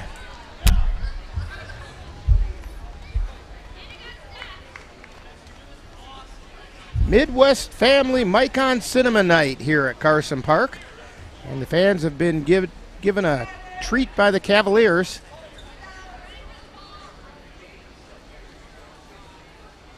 And the pitch. That one's popped foul out of play on the right side. And that foul ball brought to you by Madison Street Auto Body, located 430 East Madison Street in Eau Claire.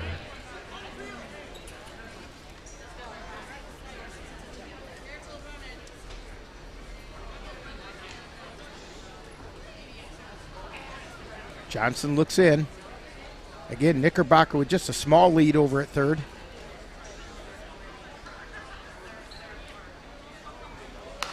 And again, it's fouled off. It's about 5 in a row. That ball brought you by Auto Vision Center. They specialize in windshield repair and replacement and ADAS calibration. And the Cavalier dugout is giving Timon a lot of encouragement and or razzing. Here's the pitch. There's a fly ball, foul territory off the right side. That ball brought you by the Gold Coffee House. Located at 336 Water Street, 1221 Local Street, and 2200 Front Road, all in Eau Claire. One of the players down there, hey Cole, give somebody else a turn.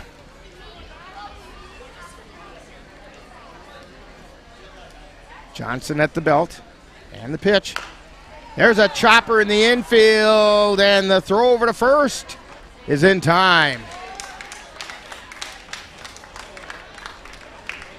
Bauer fielded the high hop and fired over to Thomas. So one away. First baseman. And brings up Logan Hesselman. Hesselman went down on strikes. Went down looking his first time up.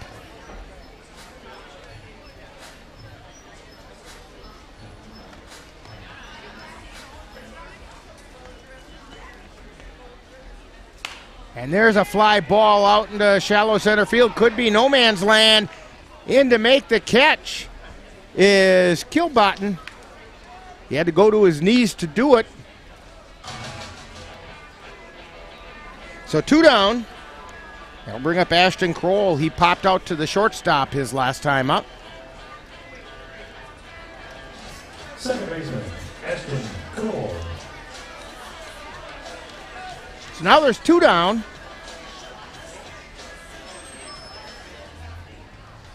Knickerbocker is on third.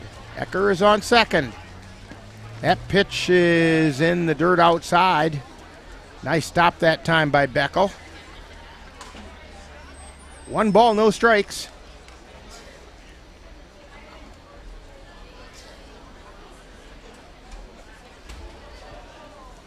We're in the bottom of the second. And that's inside for a ball. 2 notes account.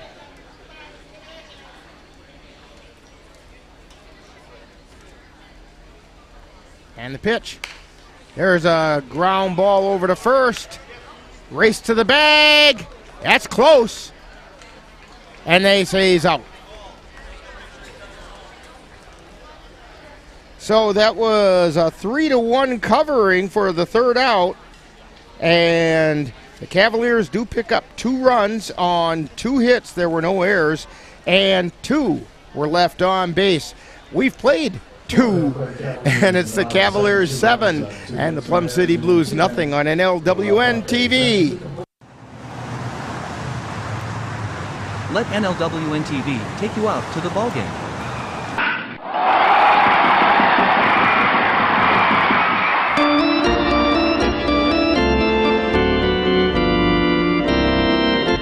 Our next broadcast will be on Wednesday, July 16th, when we will bring you the Cavaliers taking on the Augusta Athletics from Carson Park in Eau Claire.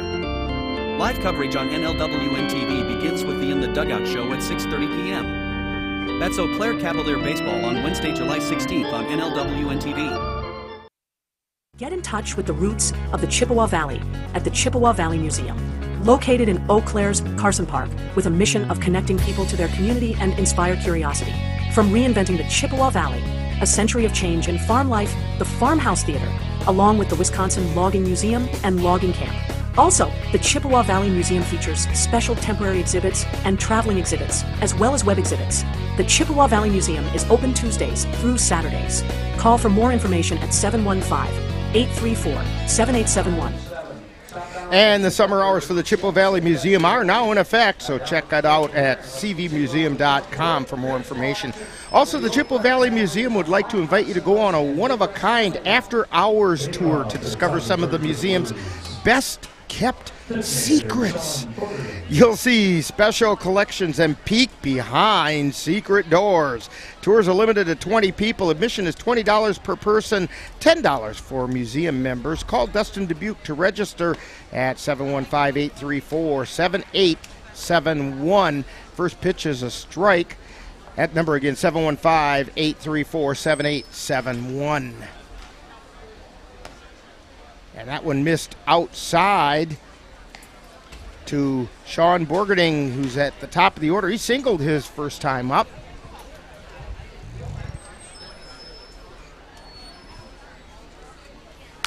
There's a fly ball over to second base, and Kroll makes the catch.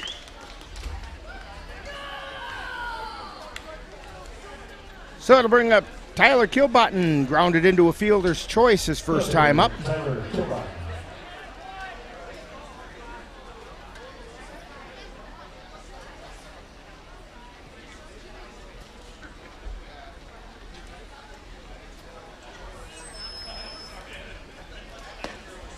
And there's a called strike on the outside corner.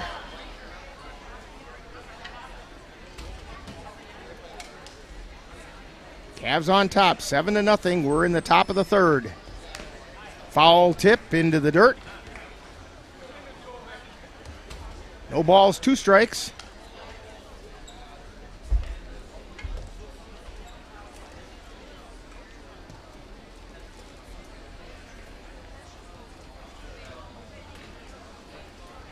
Rathke winds and delivers.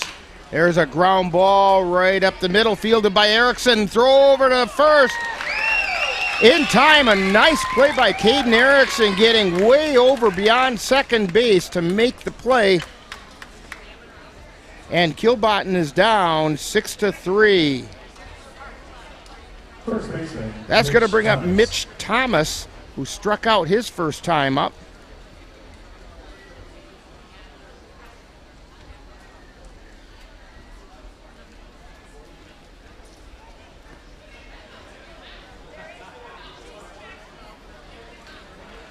Pitch.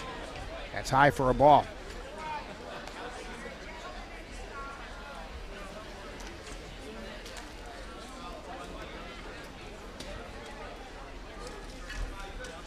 And that one's outside for a ball. 2 balls, no strikes.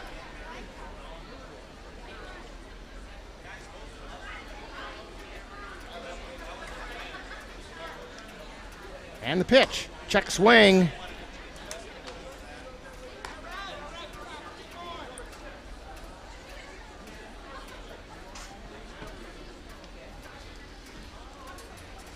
Two and 1 is the count. And the pitch, that's outside for ball 3.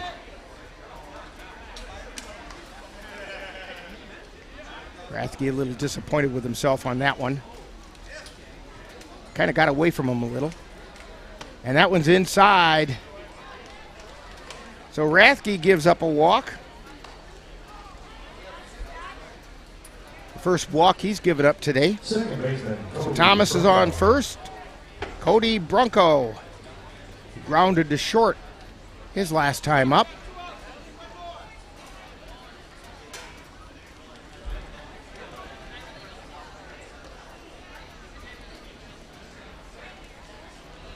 Pitches outside, it got away from Veith, and down to second goes Thomas.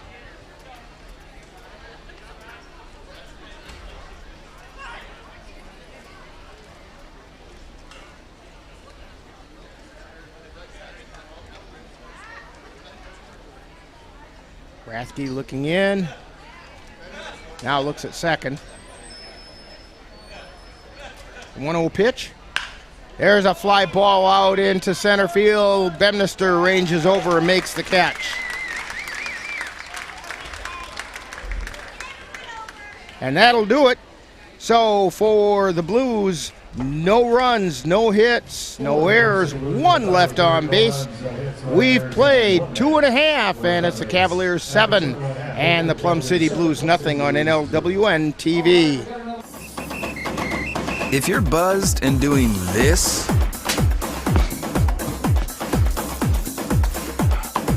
to make yourself feel okay to drive, ZWX.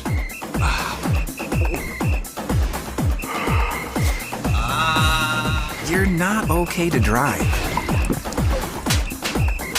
YGKLVW. Regular you. NLWN-2 invites you to join us in our time machine and journey back to the 1860s for some vintage baseball with the Menominee Blue Caps. Our next broadcast will be on Monday, August 18th, as the Blue Caps will be in action from Pioneer Village's old-fashioned county fair in Cameron, Wisconsin. Coverage begins at 7 p.m.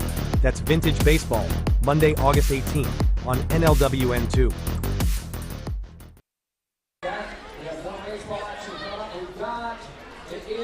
Midwest Family and Micon Cinemas night here at Carson Park. As I'm sure you can hear in the background, the dulcet tones of John Murphy giving away a lot of prizes here at the ballpark.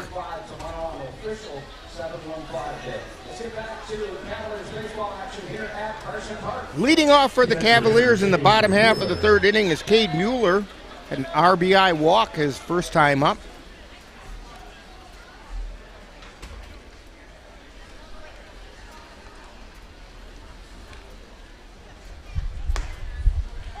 And the first pitch is a called strike to Cade Mueller. Well, Dan, you missed your opportunity. We had a foul ball that almost came in your window there.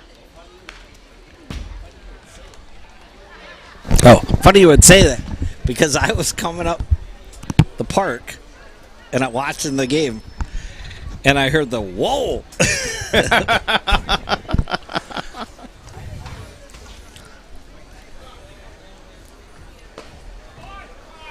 And that just missed. It didn't miss by very much. A ball and 2 strikes. Yeah, Seeley's eyes got about saucer big when that happened. Because it wasn't just lollygagging coming up here either. It was whistling. That'll wake you up. It did. A ball and 2 strikes to Cade Mueller.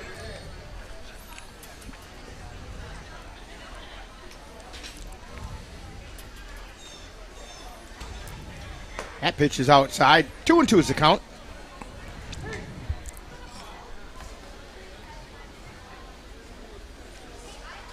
Do appreciate you bringing up the hot dogs, though, Dan. That was... Yeah, you probably thought it went downtown for him, those. We're starting to wonder. Yeah, there's quite a few Lily thought maybe you had to go make the hot dog. And pretty close. Yeah, there's a good crowd tonight. There's a line shot out in the left field base hit for Cade Mueller. Good, solid single. It's going to bring up Ryan Hall, who also had an RBI walk his first time up. Right fielder, Ryan Hall.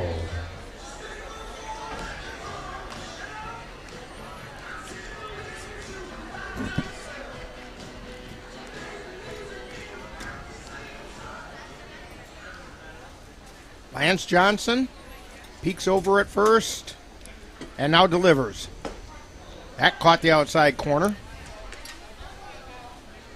No balls and a strike to Ryan Hall.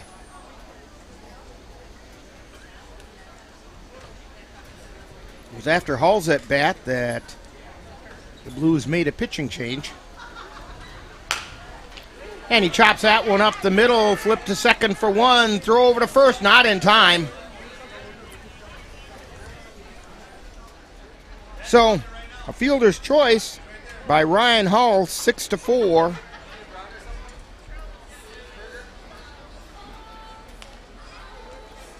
So 1 out.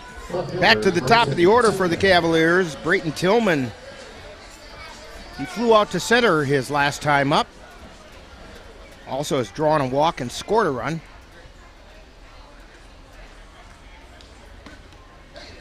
That pitch is inside.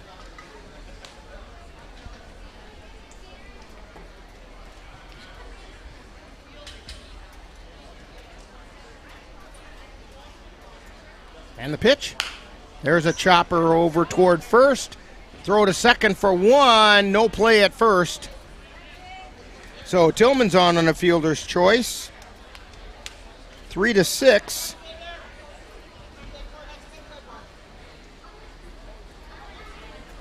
And that'll bring up Xavier Bemister. He's 1 for 1 today. Center fielder, Javi Bemister. 100th career hit as a Cavalier in his first time at the plate tonight. Then in his second time, he was hit by the pitch. Pitch is outside for a ball.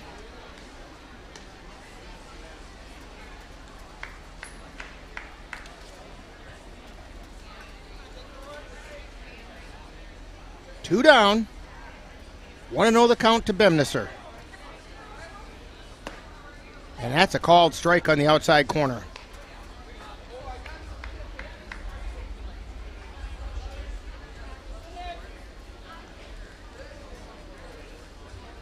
Throw over to first. Tillman's back safely.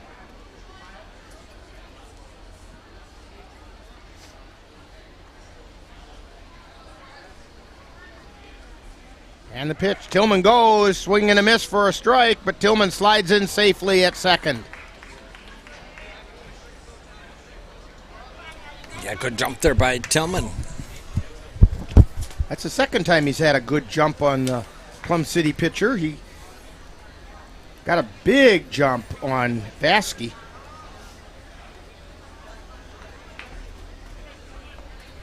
One ball, two strikes, two down. Tillman at second, the pitch to Bemister, and that's a strike three called. So for the Cavaliers, no runs, one hit, no errors, one left.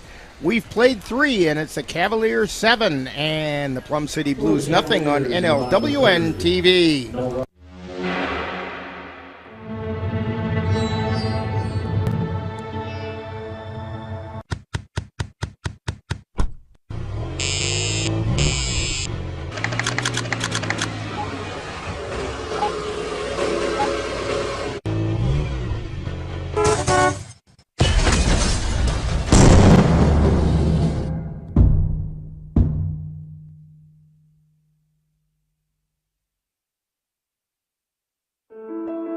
I'm Chris Jakomick. I served in the United States Air Force and I deployed 3 times.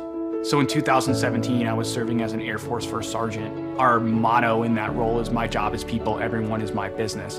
But unfortunately in that year, I would lose my own brother, Lance Corporal Adam Jakomick, to suicide. The majority of veteran suicides are from guns.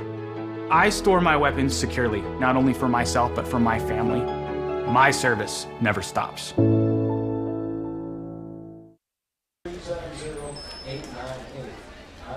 So we're going to head to the 4th inning.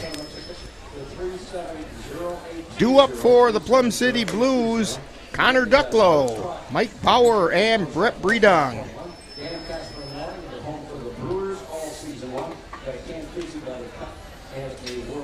Cavs on top 7-0. Eli Rathke kind of humming along.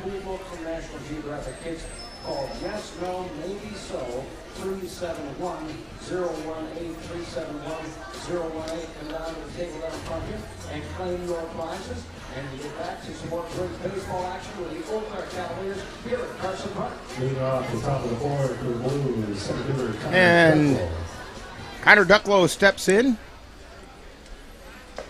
A strike called. Ducklow fouled out his last time up, and Erickson's the one who caught it from his shortstop spot, coming over all the way over to foul territory behind Knickerbocker. There's a ground ball over to Knickerbocker, and he fires it over to first, and it's a little too high. He hurried the throw, and Ducklow heads over to second. Yeah, big arm there by Knickerbocker. Holy smoke. Well, he's usually a catcher. Gas that over there. I think Ducklow might have been able to beat it out. Third baseman Mike Bauer.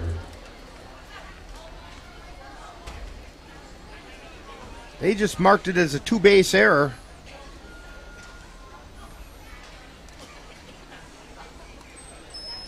Puts Ducklow on second. And that's a strike called.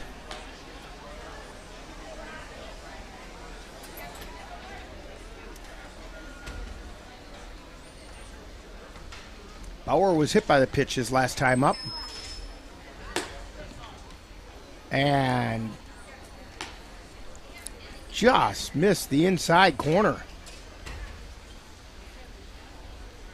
Rathke looks over at second. And the pitch. Strike called on the outside corner, right at the letters.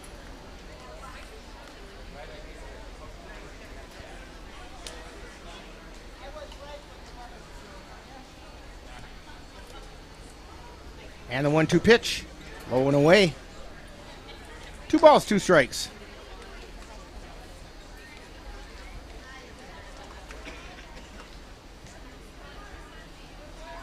Throw over to second. Oh, that ball got past Kroll because had he gloved that ball, I think they'd have had him. Yeah. Throw was just a hair off. It doesn't go as an error because all it did was chase him back. But there was a chance there. There's a ground ball. Erickson's got it. Throw over to first in time. It did advance the runner.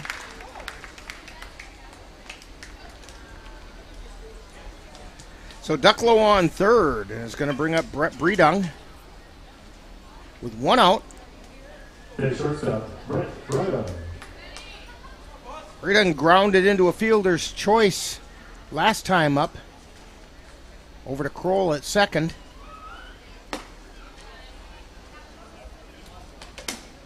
That pitch was high and inside for a ball.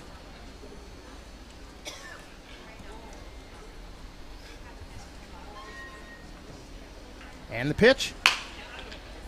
There's a ground ball to Erickson. Fires over to first in time.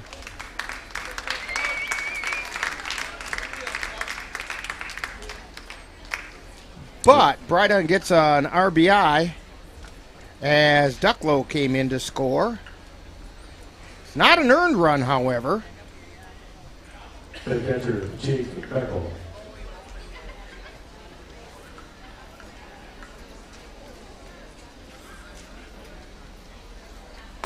And that pitch is high. 2 down. And the pitch. There's a strike called.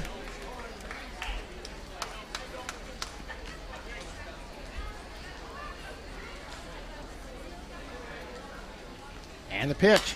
Fouled back into the net.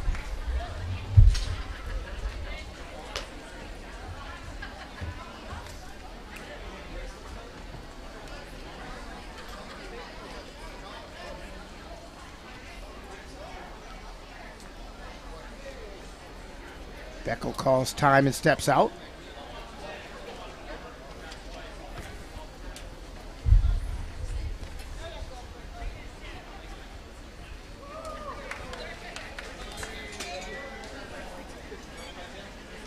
Foul ball laying down in the grass down below.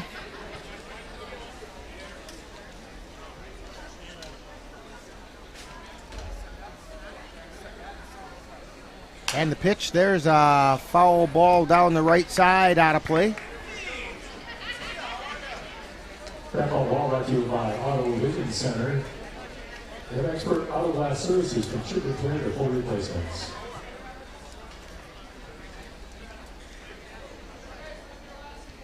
Jake Beckel at the plate. Check swing foul. Still 1-2.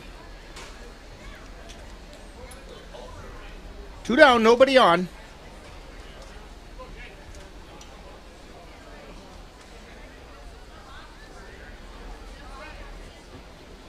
And the pitch. That's low and away.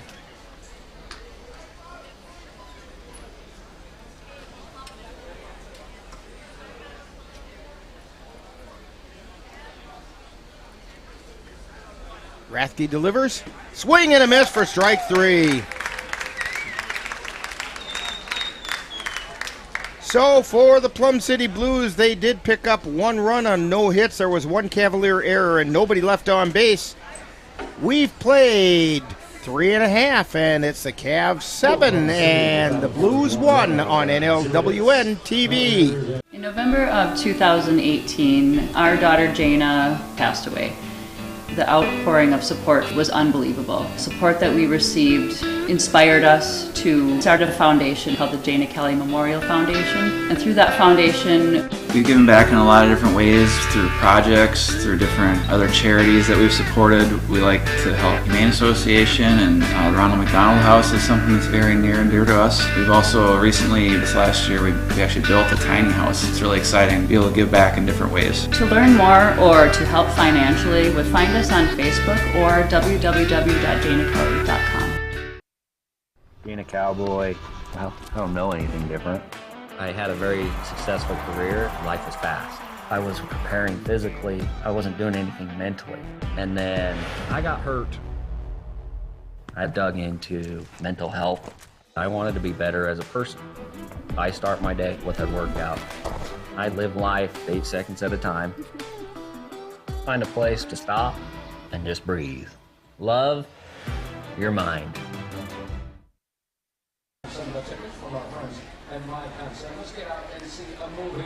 Going into the bottom of the 4th inning, due up for the Cavaliers, Caden Erickson, Sam Knickerbocker, and Carter Veith.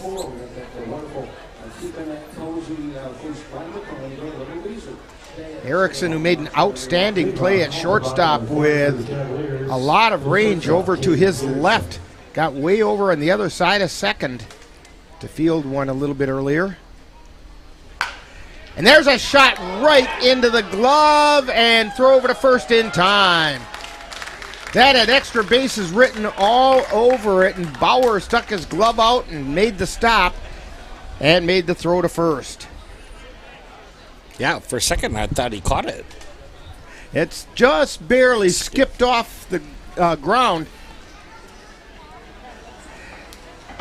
Erickson having a chuckle with Bauer. That's baseball for nice play. Sam Knickerbocker at the plate. Had a 2 RBI single his last time up. He also walked and scored, as that first pitch was low for a ball.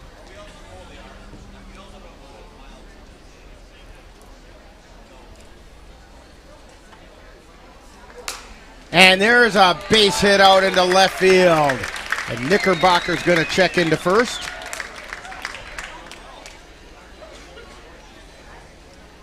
You know, Knickerbocker's going to have to be careful. Usually when he plays, he gets a courtesy runner after this. So he's got to do a lot more running in this game. He might get himself all tuckered out. That brings up Carter Veith. Singled his last time up. He was also hit by the pitch, came around and scored. He's the one who gets the courtesy runner now.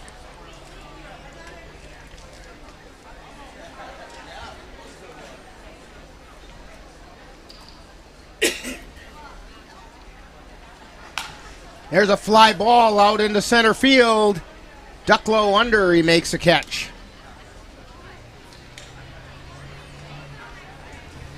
That'll bring up Cole Timon.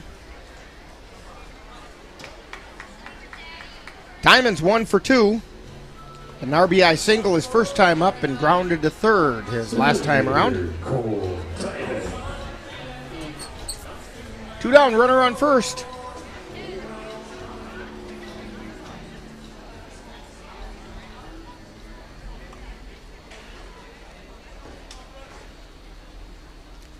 Johnson at the belt, and now he delivers. Strike called on the outside corner. I'll say this for Lance Johnson. He's come in and settled things down, stopped the bleeding for the Blues. Knickerbocker with his lead at first. There's a pop-up out into right field. It's going to fall in for a base hit. Knickerbocker rounds. He's heading towards third. And they got him at third. Nice throw by right fielder Gansluckner. So, Timon gets a base hit to right. And Knickerbocker is out 9-5. Sounds like a Dolly Parton song. And we've completed 4 innings. Cavaliers 7, Plum City Blues 1 on NLWN-TV. When people are fed, futures are nourished. They can connect with the world around them, unlock endless possibilities, and thrive. Join the movement to end hunger. Volunteer. Advocate. Donate. Go to feedingamerica.org/actnow. The roar of our engines, the pump of our heartbeats, the pedal to our metal.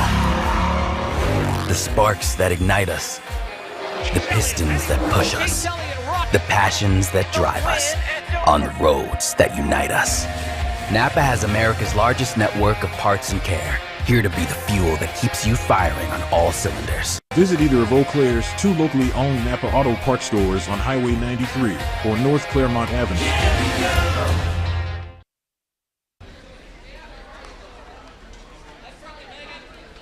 We're getting ready to head into the top of the 5th inning. Due up for the Plum City Blues, Eli Gansluckner, who made that really nice throw from right field to gun down Knickerbocker trying to get to third. And then he'll be followed by Sean Borgerding and Tyler Kilbottom. So Eli Gansluckner steps to the plate. He grounded to third his last time up. Yeah, we probably called all these guys' names in football and whatnot for Plum City High School. And Spring Valley. Ground ball over to first. Hesselman takes it himself. Gansluckner is out 3 unassisted. So 1 away. Takes us back to the top of the order. Sean Borgerding singled and then popped to second.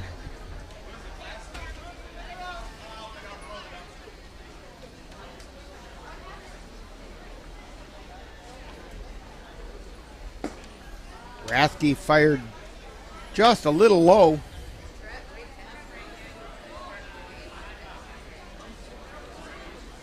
Rathke winds and delivers. There's a chopper foul. Counts even at 1-1.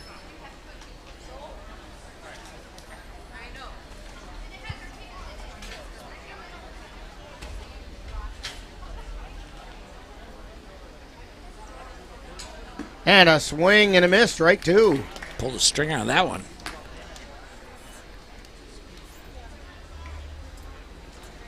Cavs 7 runs, 7 hits. They've committed 1 error.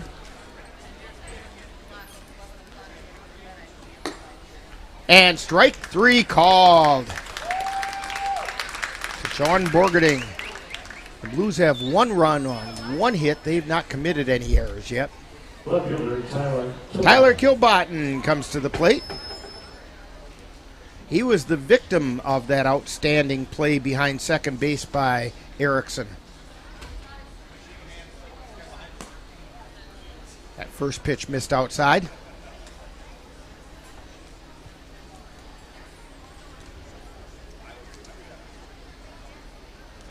There's a ground ball to Erickson. Picks it up, throws it over to first in time.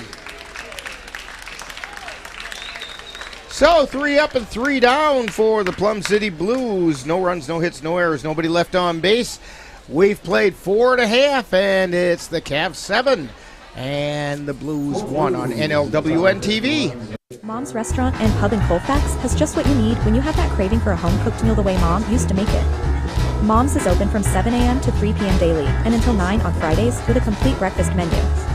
Lunch includes sandwiches, salads, wraps, and burgers, along with Mom's comfort food favorites, and don't forget dinner on Fridays with Mom's famous fish fry. The coffee always hot, the breakfast always delicious, and lunch puts a smile on your face. 225 Bremer Avenue, Colfax. Call 715-962-4617. That's Mom's Restaurant and Pub in Colfax. Honey, the kids are antsy. What can we do that will keep all of us entertained and won't break the bank? How about we take them to the Cavaliers game? Tickets are inexpensive, there's popcorn, hot dogs, and other baseball treats, and great baseball action. That's right, Eau Claire Cavalier Baseball, your best choice for affordable family entertainment. Check out the schedule at www.eauclaircavaliers.org.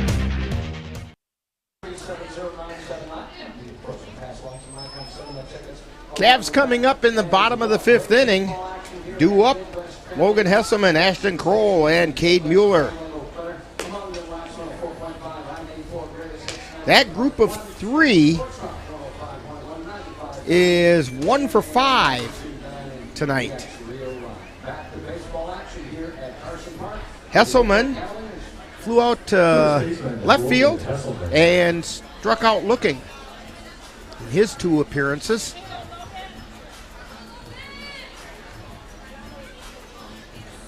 Lance Johnson back on the mound.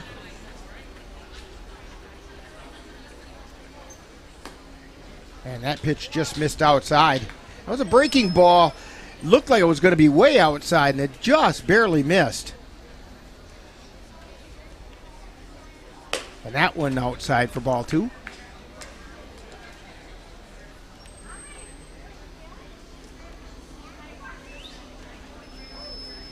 Two balls, no strikes.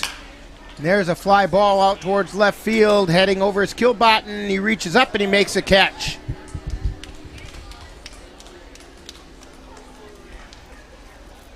Ashton Kroll coming to the plate. He popped to short and then grounded to first. He almost beat that grounder to first out. They tossed it to Johnson covering, and it was a bang-bang play at first. And there is a called strike on the outside corner.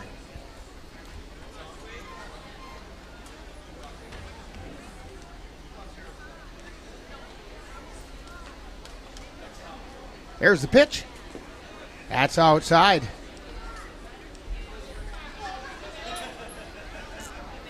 Two balls. Or check that. 1 ball, 1 strike.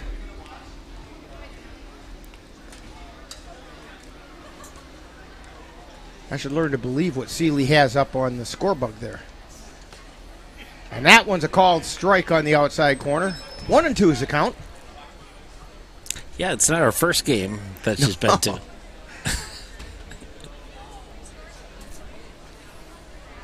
Here's the pitch. That one's low and away, and then it got away from Beckel. I wonder how many games you've been to. Over since you were. More than your fingers and toes. Yes. That pitch is called strike on the outside corner.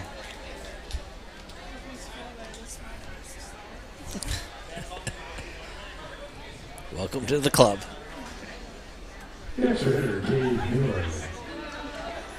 So Lily is at her inaugural Cavalier game. She's seen plenty of Express games.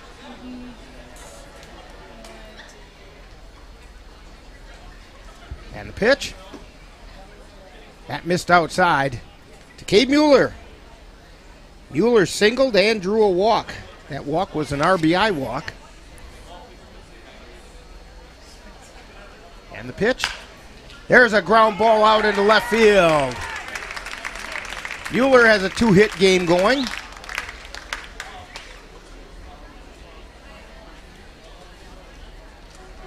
And that'll bring up Ryan Hall. And Hall grounded into a fielder's choice his last time up. He also got an RBI walk his first time up.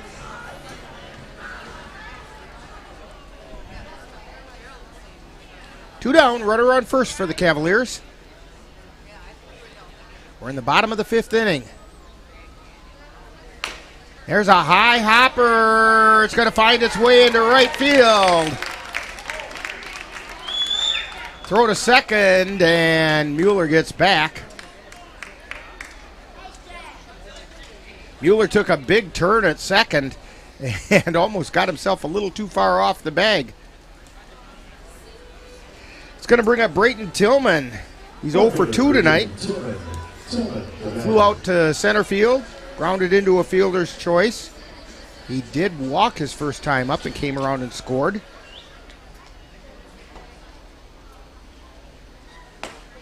There's a strike called.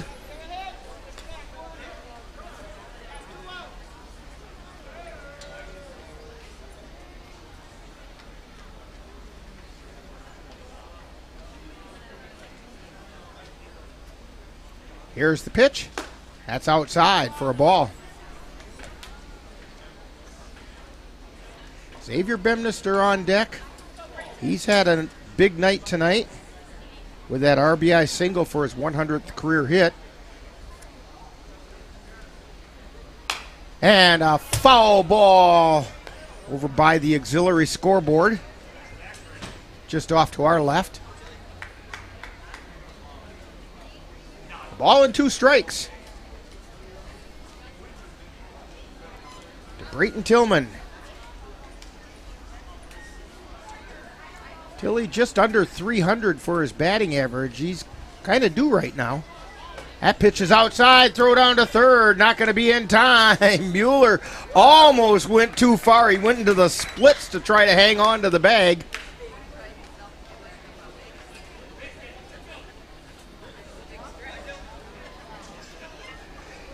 And Ryan Hall went down and took second at the same time on a double steal.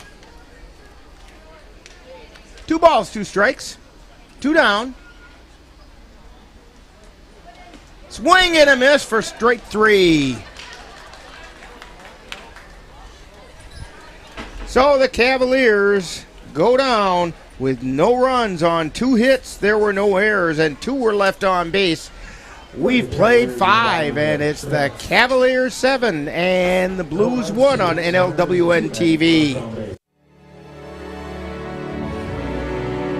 The Eau Claire Cavaliers would like to take veterans out to the ball game. That's right, as a thank you for your service, any veteran of the United States military can receive a lifetime pass for free admission to all Cavalier home games. Just come to Carson Park with your veteran identification, and the Cavaliers will issue you a free lifetime pass to all Cavalier home games. That's just the Cavaliers' way of saying thank you for your service. Auto Vision Center in Eau Claire, your source for auto glass repair and replacement. Their quality work comes complete with a lifetime warranty on workmanship. When it comes to windshield repair and replacement, Auto Vision Center provides mobile auto glass services with free estimates. So if your windshield needs help, call Auto Vision Center today. That's Auto Vision Center at 1631 North Claremont in Eau Claire. Call 715-834-5277. My name's Stacy, I'm 57, and I was adopted in 2020. One teen can come in and make you look at life in a whole different way. You know, he's my father, so I look up to him a lot. If I can be 10% of the man he is, I'll be a happy person for sure.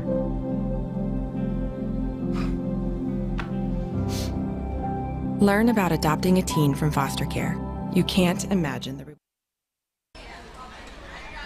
We have some defensive changes, and Dan is trying to get jersey numbers. Yeah, Aiden Ecker is in right field, number 12. There's a ground ball over to first. Flip to Rathke covering. And Mitch Thomas grounds out 3-1 covering. Ryan Hall is in center field. Number 13. Riley Gabinski is in left field.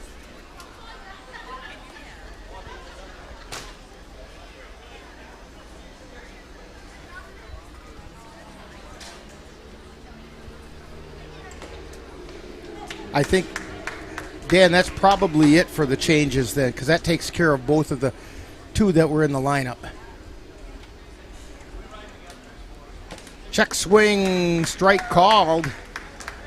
0-2 is the count to Cody Brunko. He's 0 for 2 for the day. That pitch missed outside. So the changes for the Cavaliers, Riley Gopinski is replacing Brayton Tillman in the batting order, and Aiden Ecker is replacing Xavier Bemister. There's a ground ball over to third, picked up by Knickerbocker. Throw to first is in time.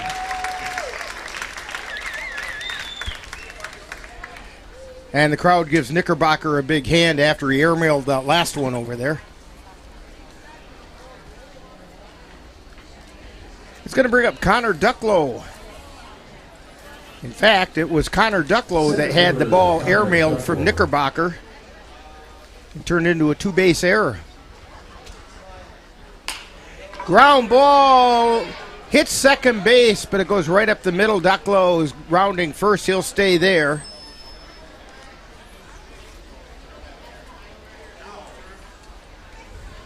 That's the second hit given up tonight by Rathke. Brings up Mike Bauer. Bauer 0 for 1, and he's also been hit by the pitch. That pitch missed outside.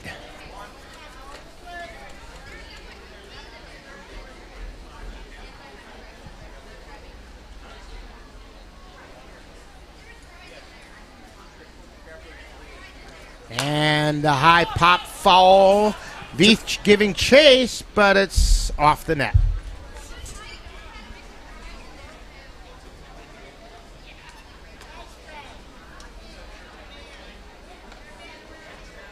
One ball and one strike. Connor Ducklow on first. We're in the top of the 6th inning.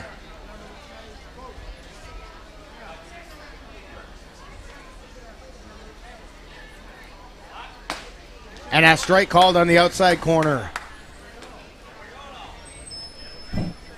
He shaved the tip off the corner that time. 1 ball, 2 strikes. And the pitch. That's outside. 2-2's the count. Deuce is wild on the scoreboard. 2 balls, 2 strikes, 2 down. Runner on first.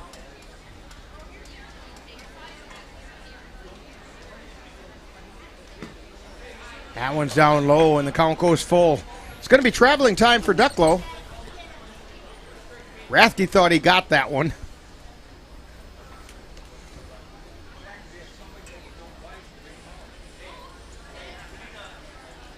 They're not holding Ducklow at first. He'll be off. And he goes. Strike 3 called. It just froze Bauer, and he knew it too.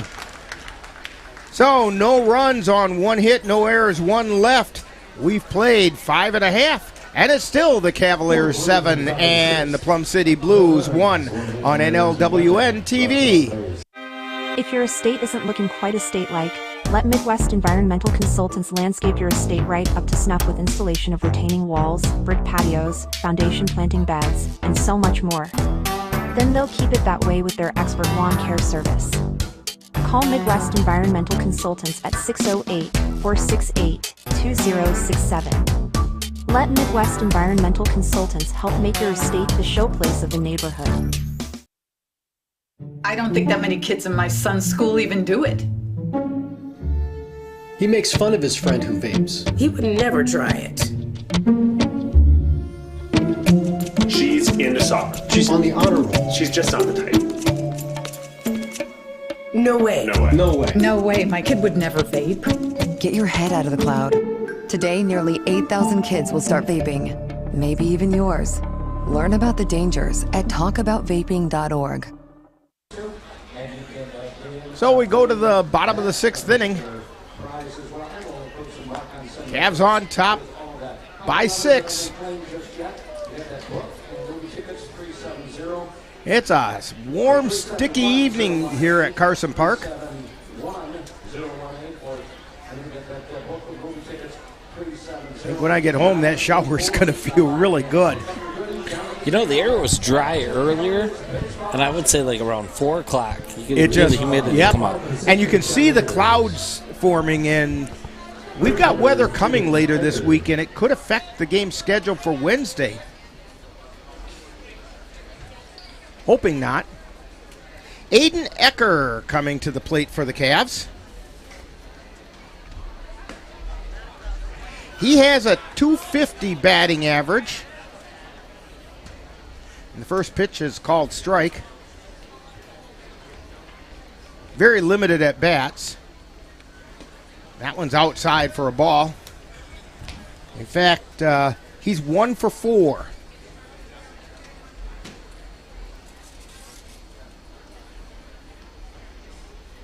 Here's the pitch. That one caught the outside corner.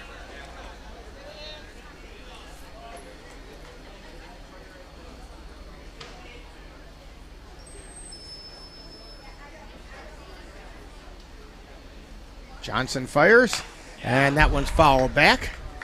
And Ecker gets a nice hand from the Cavalier dugout. They like it when their pitchers do get a chance at the plate and hit the ball. Doesn't even have to be fair. It'll draw a cheer from the dugout.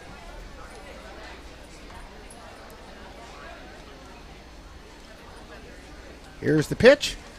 Outside. 2 balls, 2 strikes.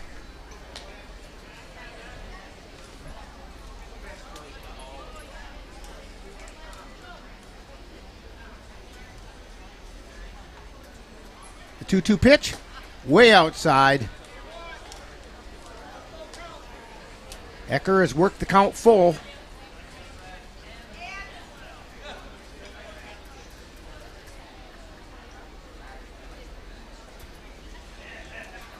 And the pitch from Johnson.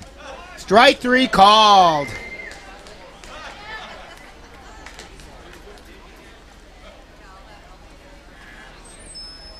That'll bring up Caden Erickson. Now, Caden Erickson came into tonight's game with 97 career runs scored for the Cavaliers. He's picked up 2 runs tonight. So he's at 99. He could also hit a big milestone tonight. And there's a called strike on that outside corner. Darrell Priest likes that corner.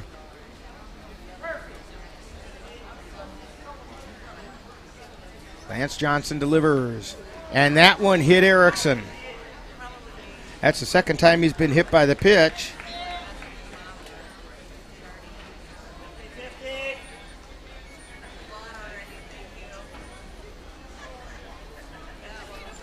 So Erickson on first. Sam Knickerbocker working on a 2-hit night. Has 2 of the Cavaliers' 9 hits.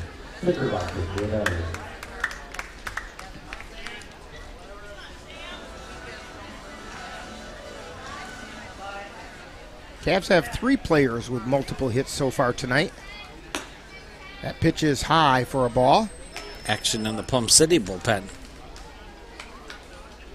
Number 25. Tony Garner. Tony Garner going down there to warm up.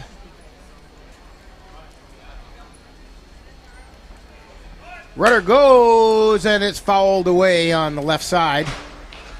That foul ball is brought to you by the Gold Coffee House. They're going to provide a quality Cavaliers. I could almost see Erickson's eyes roll from here. He was already at second. Now he's got to go all the way back to first.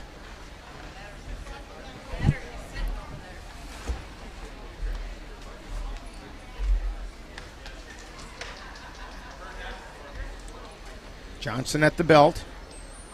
The 1-1 pitch. Ground ball over to first. He picks it up for the out. So Knickerbocker grounds to first unassisted. That'll bring up Carter Veith. Veith is 1 for 2. In addition to Knickerbocker, the Cavs that have multiple hit games are Cole Timon and Cade Mueller tonight. Carter Veith. The batter.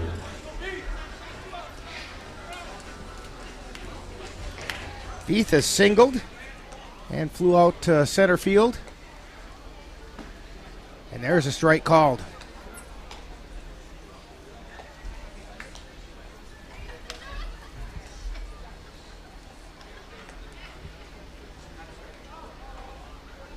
And the pitch. Strike called. I think Veith thought it was a little high. No balls, 2 strikes. Erickson on second. Here's the pitch. Ground ball over to second. Throw to first is in time. Bronco over to Thomas for the putout.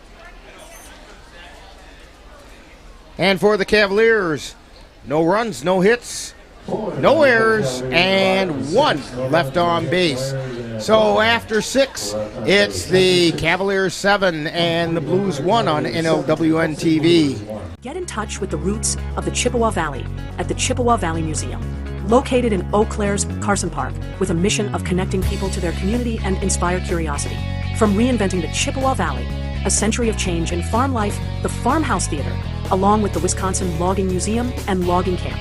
Also, the Chippewa Valley Museum features special temporary exhibits and traveling exhibits, as well as web exhibits.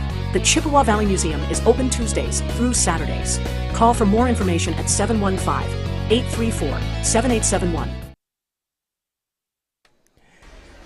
And I want to remind you that on Sunday, July 20th, the Chippewa Valley Museum invites you to bring a chair or blanket and join them for Music on the Lawn. This is a special program offered by the museum, free of charge, each Sunday in July.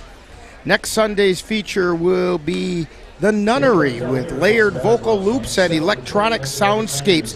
That's from 2 to 3 p.m. on the front lawn of the Chippewa Valley Museum. We do have a position change for the Cavaliers. Cade Mueller is now playing third base, and Sam Knickerbocker becomes the extra hitter. Thanks to our sponsors, Pregame Sports, Pregame, Lake Golf, and Shields.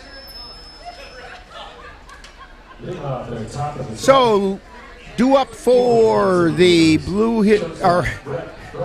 for the Blues, we have Brett Breedong, Jake Beckel, and Eli Gansluckner.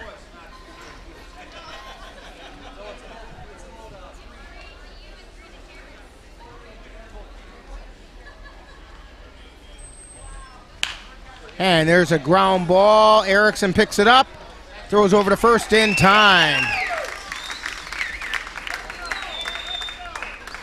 Good throw there by Caden Erickson. And nearly a collision between Erickson and Mueller.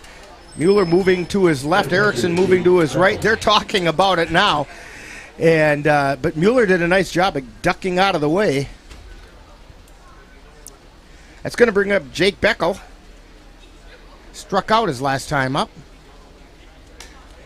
That pitch is outside.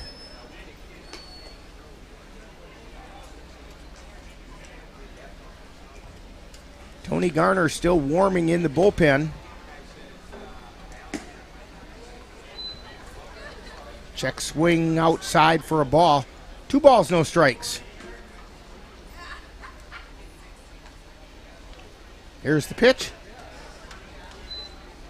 That's inside.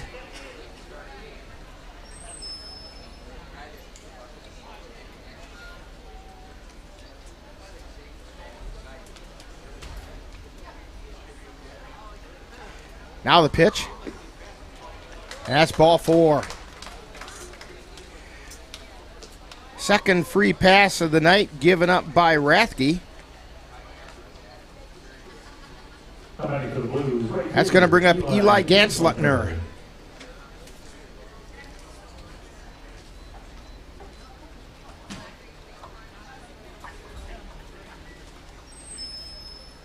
Rathke looking in, and he delivers. Strike called on the outside corner. Gansler grounded to third and grounded to first in his 2 trips.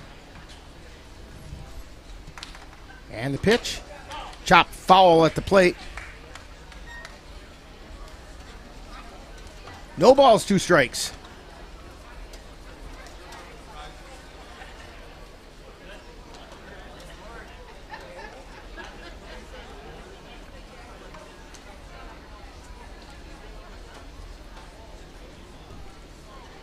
Action in the Cavalier bullpen. Xavier Bemister going down to warm up.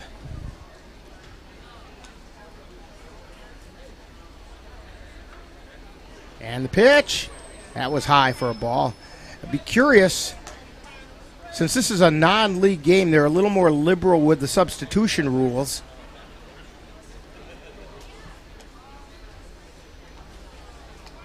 If they bring Bemister in, swing and a miss. And Gansleckner goes down on strikes. 2 down. That's going to bring up Sean Borgerding. Designated hitter, Sean Borgerding. Borgerding is 1 for 3.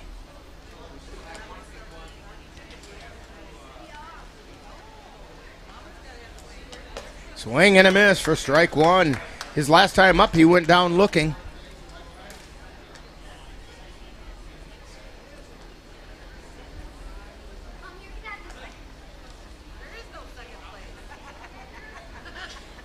And the pitch. That's in the dirt, and it got by Veith. Down to second goes Beckel.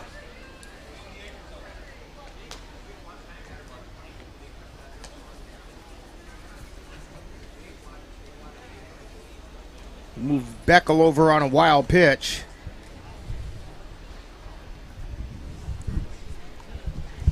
One ball and 1 strike with 2 down.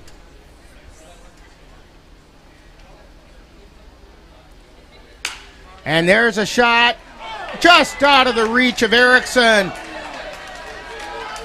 And Hull misses the ball out in center field, and around to score comes Beckel.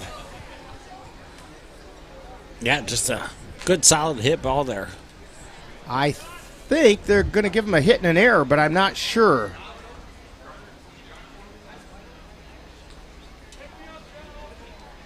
Yes. They mark it as a hit and an error, but they put the error up for the wrong team. So, swing and a miss for strike 1 by Kilbottom. Left fielder Tyler Kilbottom.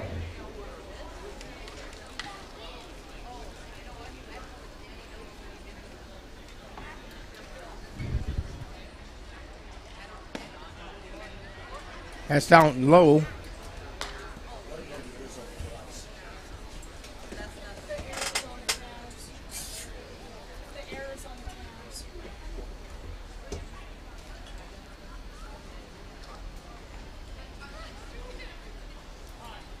And we have time called.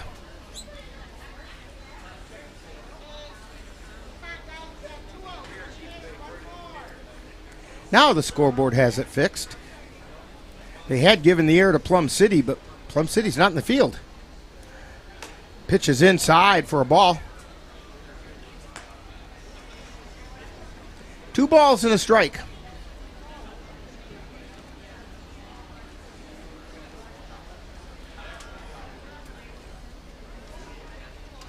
Here's the pitch. And that's a strike on the outside corner.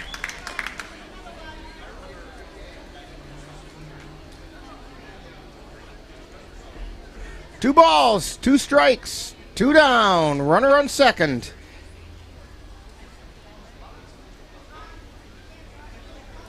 And the pitch. That's outside, so the count goes full.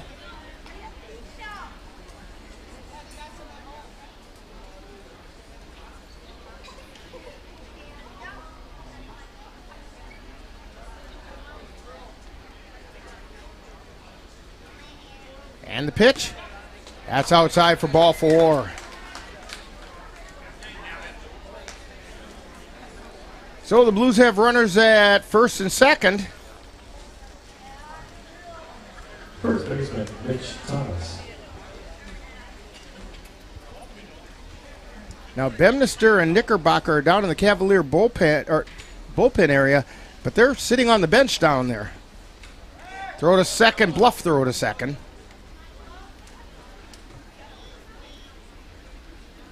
Yeah, ready to go if they need them.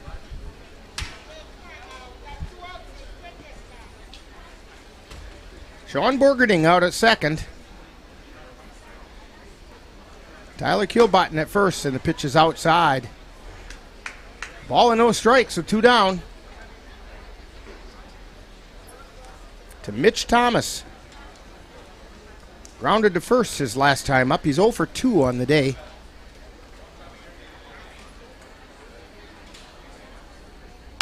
There's a fly ball out into center field. Hull is under it, and he makes the catch. So, for the Blues, they do pick up 1 run on 1 hit. There was 1 Cavalier error, and 2 were left on base. We've played 6.5. It's time for the 7th inning stretch as you're tuned to Cavalier Baseball on NLWN-TV. NLWN2 invites you to join us in our time machine and journey back to the 1860s for some vintage baseball with the Menominee Blue Caps. Our next broadcast will be on Monday, August 18th, as the Blue Caps will be in action from Pioneer Village's old-fashioned county fair in Cameron, Wisconsin. Coverage begins at 7 p.m. That's Vintage Baseball, Monday, August 18th, on NLWN2.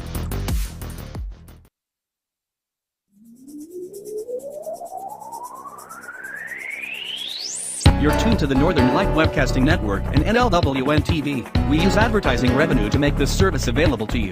If you have a business and would like to get your message out to our ever-increasing audience, give us a call at 715-563-1749. We'll be happy to discuss our budget-friendly advertising packages with you. Get your business noticed on the Northern Light Webcasting Network and NLWN-TV by calling 715-563-1749. The old ball game. All right. Now let's start the All right. 1, 2, 3.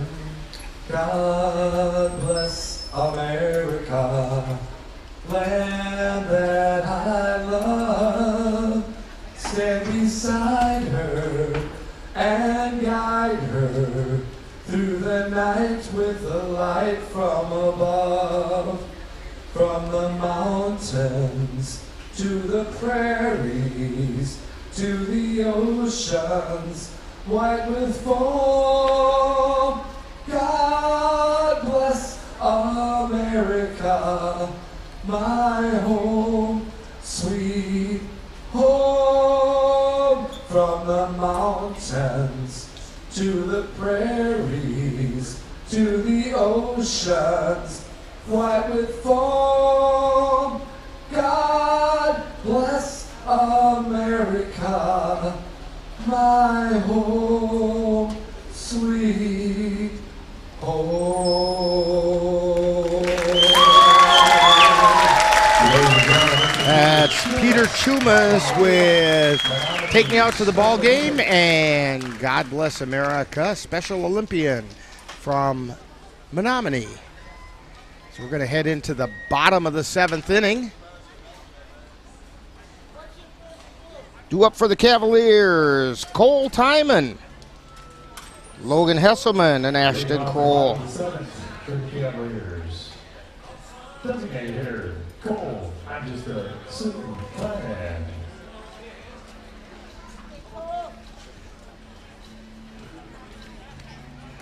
New nickname for Cole by Steve Kent, Cole Silky Tie Man. Swing and a miss for strike 1. I think the Silky Tie let that one get by. Timon is one of the Cavaliers with 2 base hits tonight. He's got a multi-hit game going.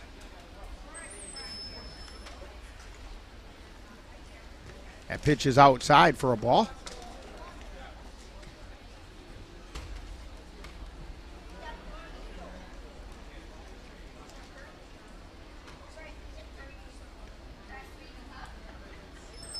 And the 1-1 pitch. High and away for a ball.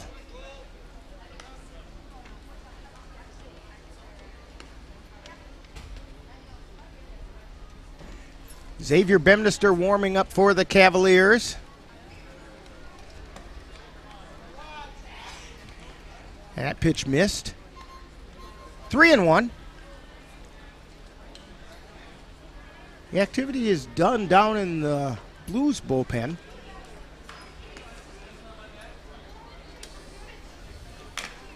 That's foul tipped.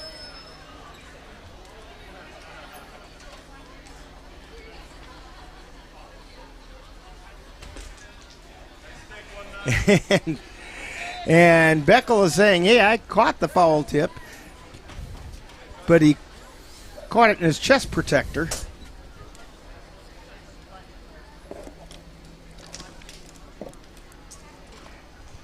Full count to Cole Timon.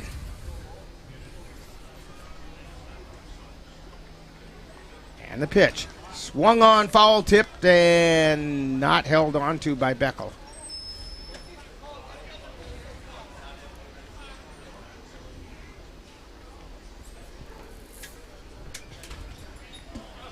Three balls and 2 strikes. Timon leading things off in the bottom of the 7th.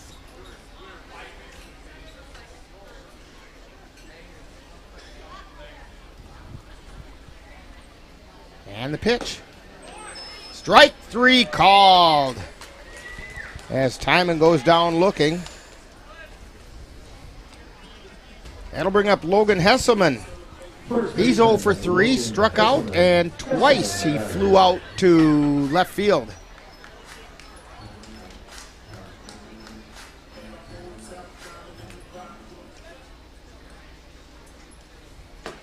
And there's a strike. That was right down the middle of the plate.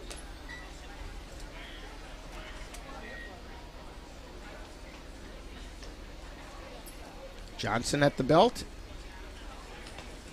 Check swing, it bounces off the back edge of the plate.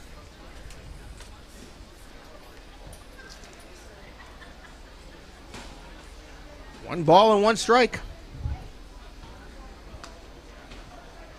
1 away. And the pitch. There's a line shot out into center field, and Hesselman's on with a base hit.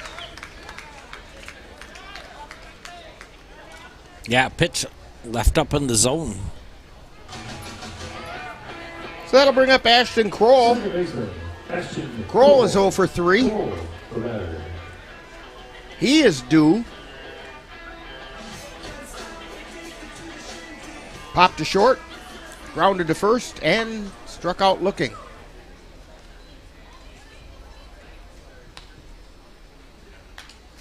That's foul tip. Back to the backstop.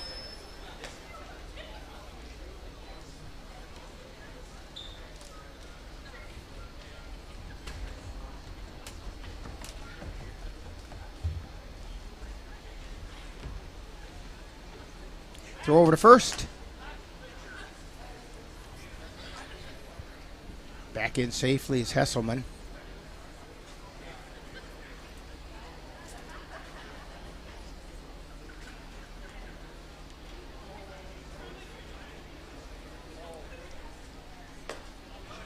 That one's high and away for a ball.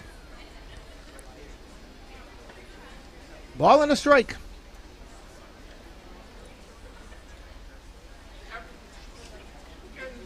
Johnson's pitch to Kroll.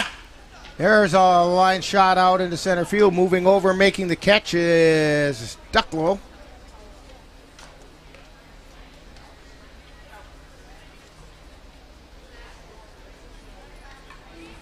And that'll bring up Cade Mueller, who's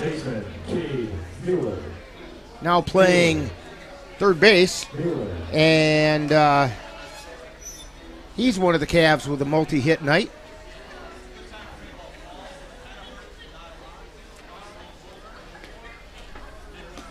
That pitch is outside for a ball.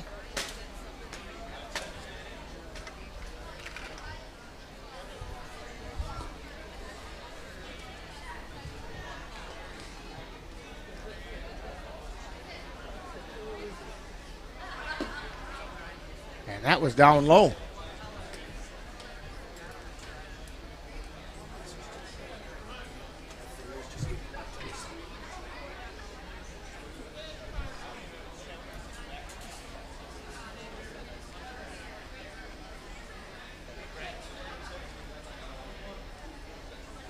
Lance Johnson looking in. 2-0 pitch. Fly ball foul on the right side. Out of play. Two balls and one strike. Email them at iowavoltrental@citizenstel.net. 2-1 to Cade Mueller. Hesselman on first. 2 down. And the pitch. Mueller hits a fly ball, foul territory. Looks like it's in play, and underneath is Thomas, and he makes a catch. So for the Cavaliers, no runs, 1 hit, no errors, 1 left. We have played 7, and it's the Cavaliers 7 and the Blues 2 on NLWN-TV. Life doesn't always give you time to change the outcome. Prediabetes does. 1 in 3 adults has prediabetes, but with early diagnosis, prediabetes can be reversed. And you can change the outcome. Take the 1-minute prediabetes risk test today. Go to doihaveprediabetes.org.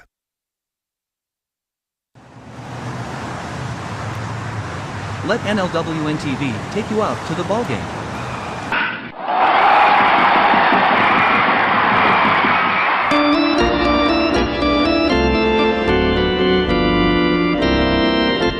Our next broadcast will be on Wednesday, July 16th, when we will bring you the Cavaliers taking on the Augusta Athletics from Carson Park in Eau Claire. Live coverage on NLWN-TV begins with the In the Dugout show at 6:30 p.m. That's Eau Claire Cavalier baseball on Wednesday, July 16th on NLWN-TV.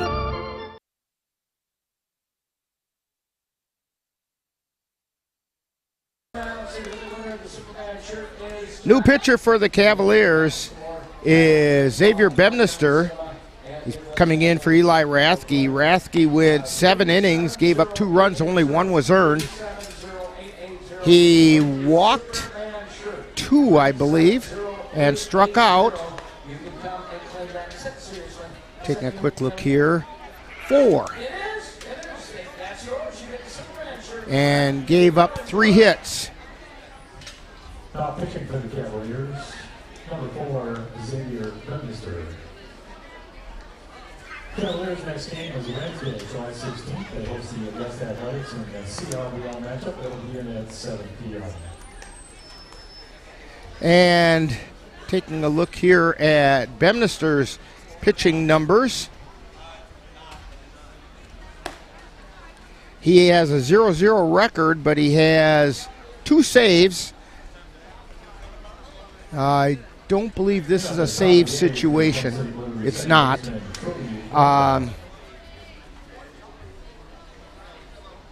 This is his 3rd appearance.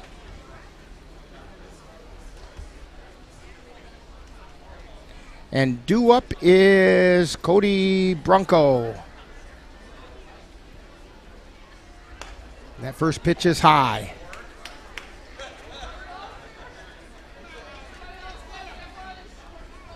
So a quality start for Eli Rathke.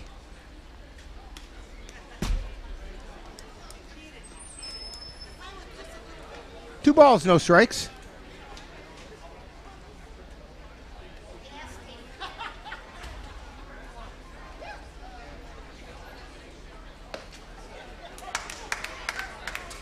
That was a called strike. 2-1.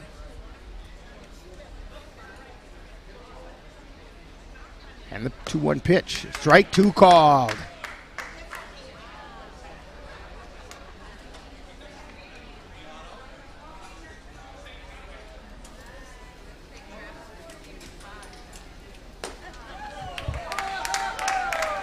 And strike 3 called.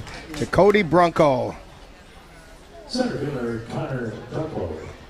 That'll bring up Connor Ducklow. Ducklow is 1 for 3. He singled to center field his last time up.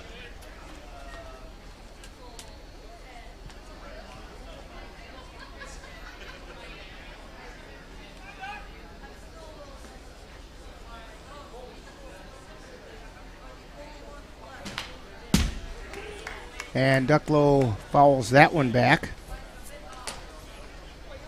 Yeah, she's thrown up on the zone.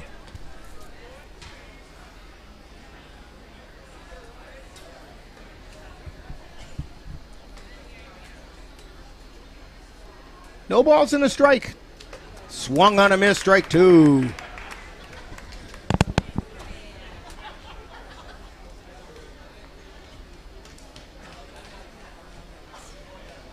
There is now activity going on down in the Blues bullpen. There's a shot out into left field. That's going to find the gap. Head out to the warning track. Ducklow heading into second, and he's going to stop there. Connor Ducklow having a big night. He's got a multiple hit night going. And it's going to bring up Mike Bauer. Bauer 0 for 2 with 1 out.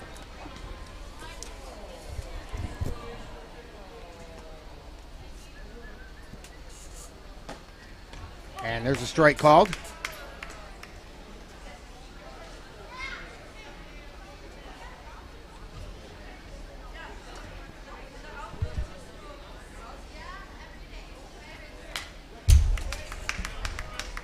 And he fouls that one back into the net.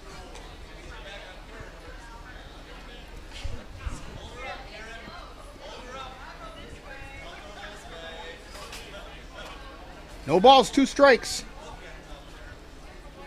To Mike Bauer. There's a soft ground ball. Erickson picks it up. Flips it over to first in time. Ducklow heads over to third. 2 down. Brett Breedung. He's also 0 for 3. He does have an RBI.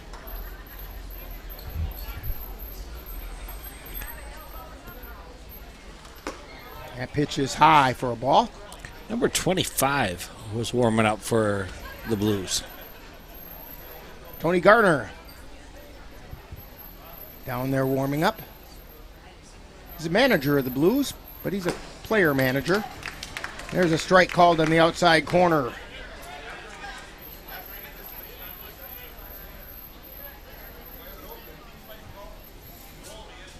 Ducklow taking his lead at third. There's a fly ball out into right field. Coming in and making the catch is Aiden Ecker. Dropped the ball on the transfer, but that doesn't matter.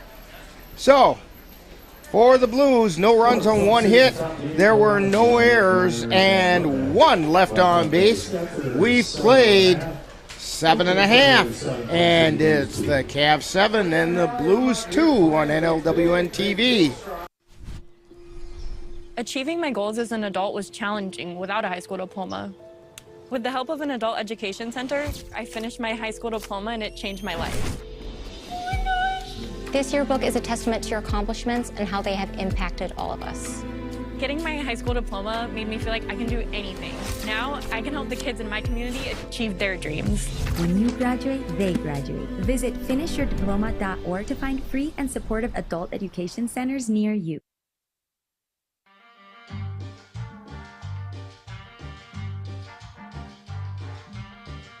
Adding your own flavor to fashion comes with age. Okay, Dad, look at you. Yeah, welcome. Hi. Forgetting how to add doesn't. Finding it difficult to work with numbers may be a sign of Alzheimer's. Dad, are you okay? An early diagnosis can help improve the quality of life for your loved one. Learn the warning signs of Alzheimer's. Some things come with age, some others don't.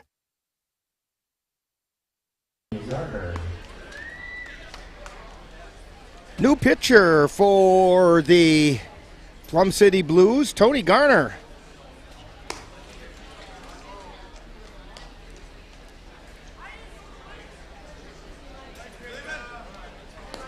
So that means Lance Johnson, well, let's see, went 6 1/3.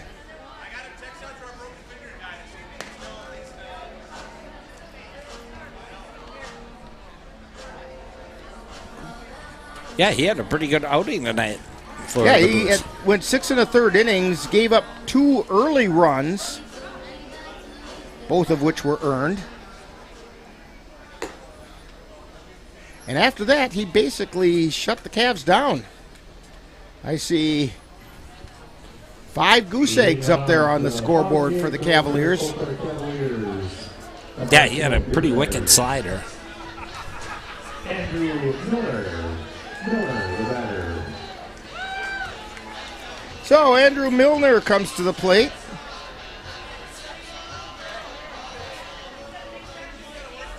He was the beer batter in Marshfield. And of course he got introduced as the beer batter here. That first pitch is outside for a ball. Still looking for his first hit. Swing and a miss. He wanted that one. That was a big cut. The big cut. Some of the Cavs started ducking in the dugout after that one. Scattering.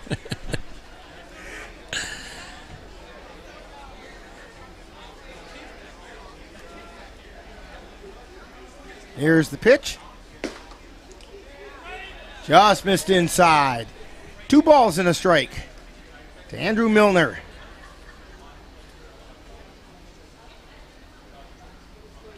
Here's the wind by Garner and the pitch. Foul back into the backstop.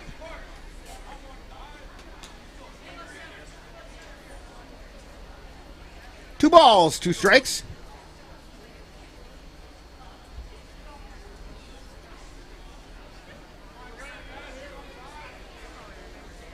And the 2-2 pitch. Inside in the dirt, ball 3.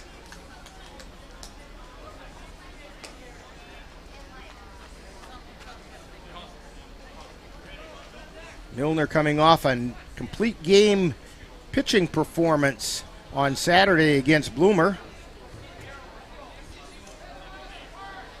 Here's the wind and the payoff pitch. Strike 3 called. Milner can't believe it. Outside edge. So Milner goes down looking, and it's going to bring up Riley Gopinski. Riley Gopinski.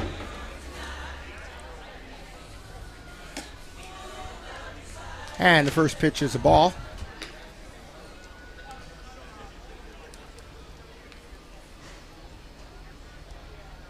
Gopinski batting .286. 2 balls and no strikes.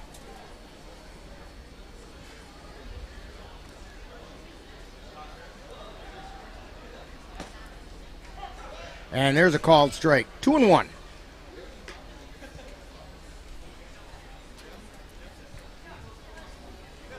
Tony Garner, one that you could call the crafty veteran. He goes in the wind and look out, Dan. Just off to my left. And just over the top of the press box. 2-2 is the count. Yeah, when you can count laces, you know it's close. Yeah. And when you can see the rotation. That's right. Count has gone full now to Riley Gopinski. Here's the payoff pitch. Down low, ball 4.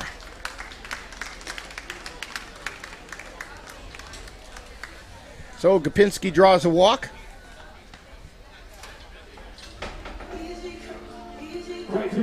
Aiden Ecker comes to the plate.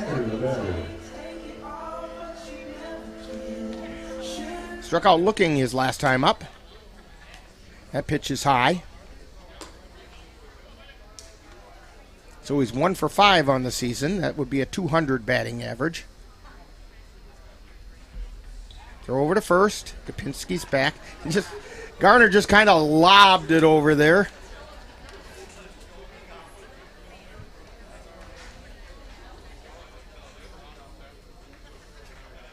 And the pitch. That's high for ball 2.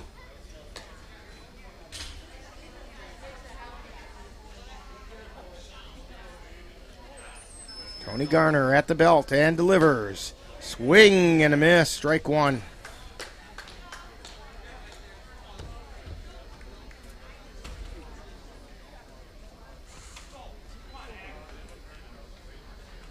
Here's the pitch. That's outside. 3 balls and a strike. That's where Darryl Priest has been calling those strikes all night. Swing and a miss, strike 2. The count is full.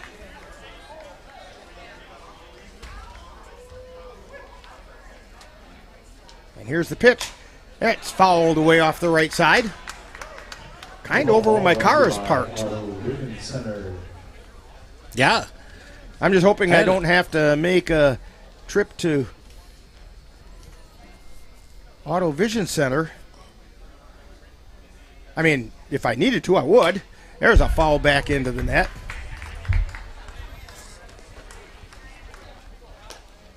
That's what you carry insurance for, right? That's right.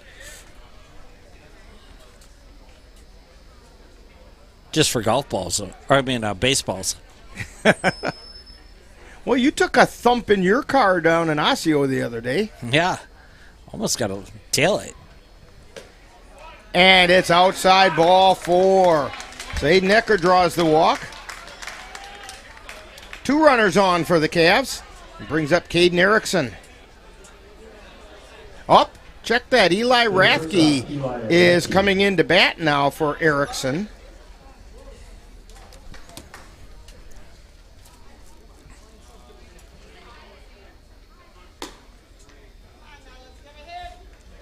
And that first pitch is a ball.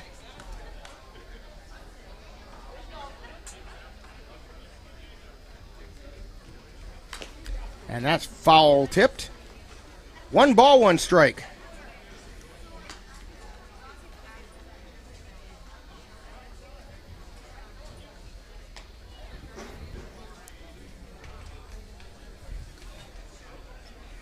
Rathke looking for his first hit as a Cavalier this season. And that one missed outside. 2 balls and a strike.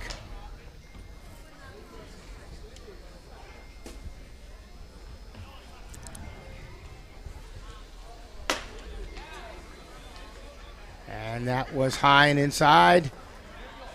3 balls, 1 strike. Rathke does have 1 at bat this year. Has scored a run. Swing and a miss, strike 2. He chased the high heat that was on that inside corner.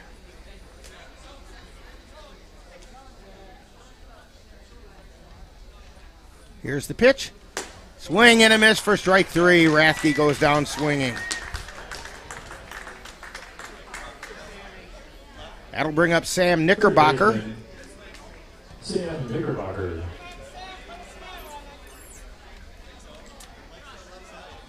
Knickerbocker with a couple of hits tonight. He scored a run, drove in 2 runs. There's a strike called on the inside corner. Snow cone catch that time by Tony Garner on the throwback, and he shows it off to the crowd.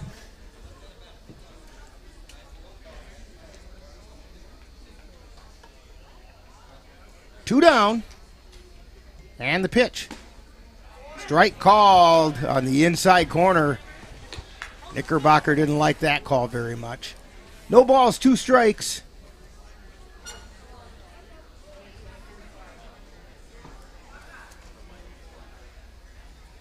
And the pitch. Check swing. And they say he did not go, so it's a ball and 2 strikes. They did appeal out to Billy McKnight out on the bases. He said, no, he did not go. Swing and a miss. Knickerbocker chased the high fastball. And he goes down swinging, and the Cavaliers are down with no runs on no hits, no errors. 2 were left on base. We've played 8, and it's the Cavaliers 7 and the Plum City Blues 2 on NLWN-TV. I don't remember how it started. Go to that. Our back and forth. It always came back. Dad! You probably don't remember what you told me, That was perfect. but I heard every word.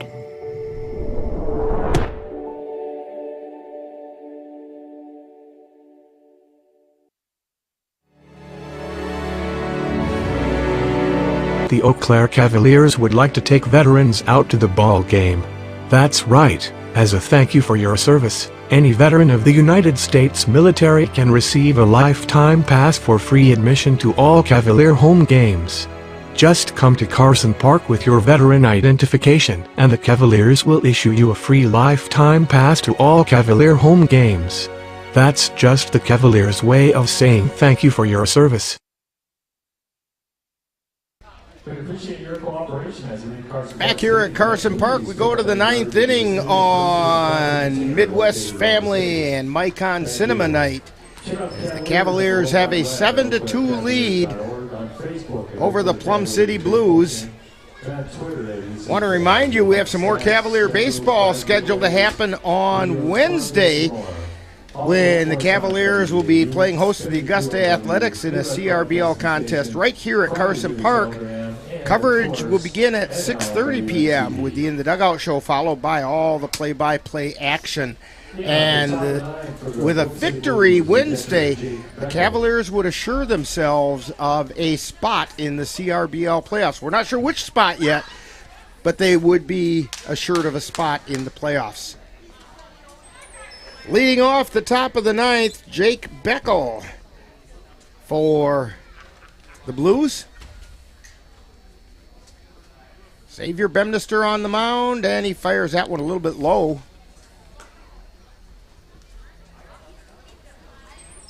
One ball, no strikes. And there's a strike called. Beckel's 0 for 1. He struck out. He's also been hit by the pitch and drawn a walk. The 1-1 pitch, it's outside.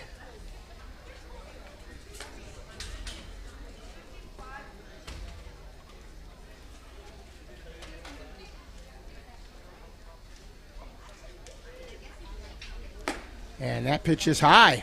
It's 3-1.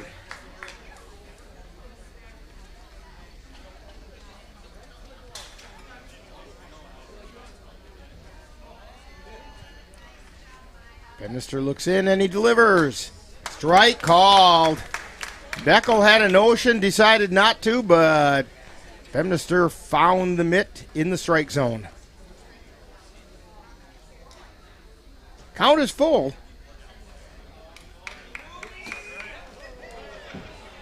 And he draws a walk. It was close. So Jake Beckel is on first. That'll bring up Eli Gansluckner. He's 0 for 3. Grounded to third, grounded to first, and struck out.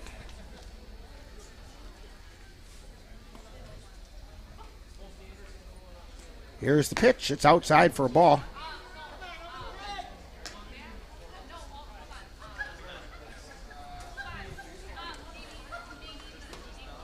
Bemister at the belt. And he delivers. Strike called on the corner.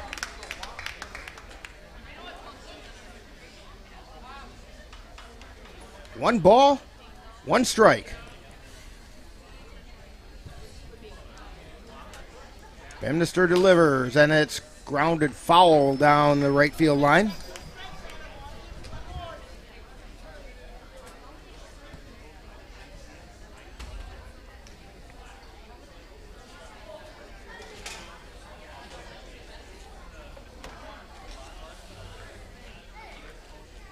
And the pitch, that one's fouled back into the net.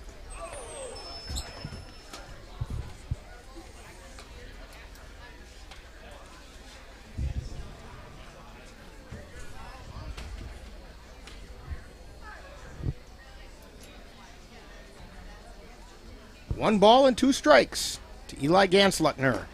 And that one got him. I think it just got him in the elbow. So 2 runners on with nobody out. Takes us to the top of the order, Sean Borgerding.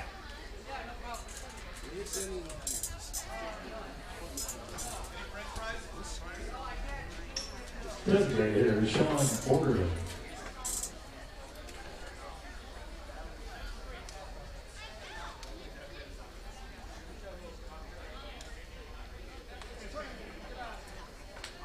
Borgerding singled his last time up. He's got a 2-hit night going for him. And there's a strike called.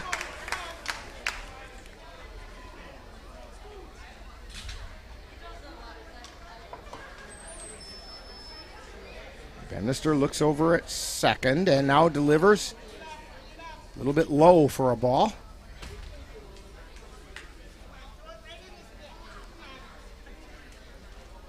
One ball, 1 strike.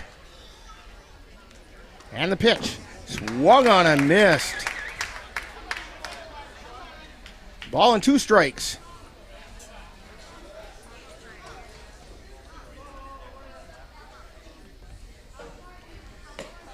And that got him on the corner.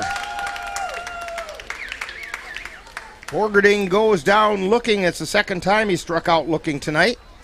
And that's going to bring up Tyler Kilbottom. Kilbottom's 0 for 3 and drew a walk.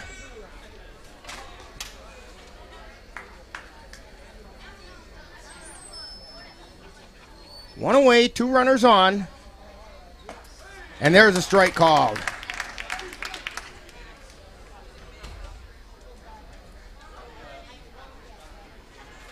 Bemister looking in. Peeks over at second, throw over to second, and back in okay is Beckel.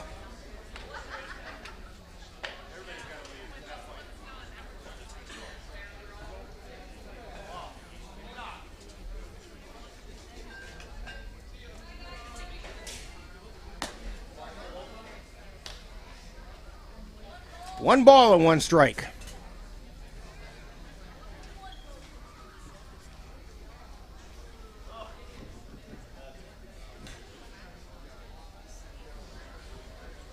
Here's the pitch.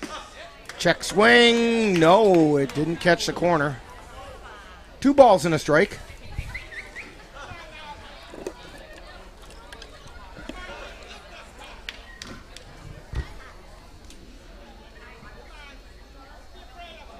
And the pitch.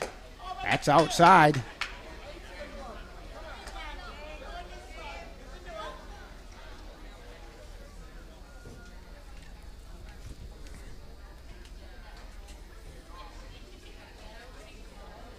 Three balls, 1 strike.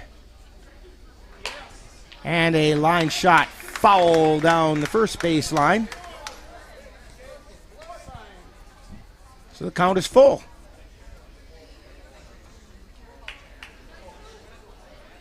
Cavs up by 5. Means the tying run's on the top step of the dugout. And that's high for ball 4.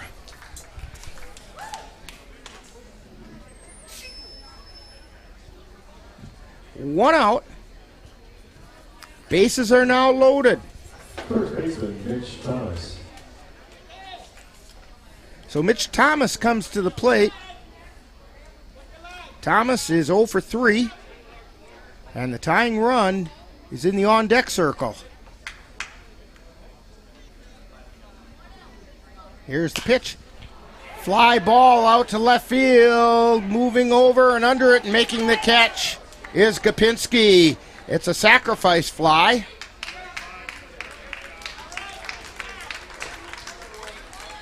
So an RBI for Thomas as Beckel comes in to score. Second baseman Cody Brokaw.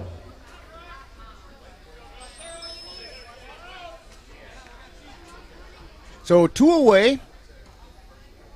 Runners at first and second. Cody Brunkow at the plate. And that's a strike called. He struck out looking his last time up. A good curveball there.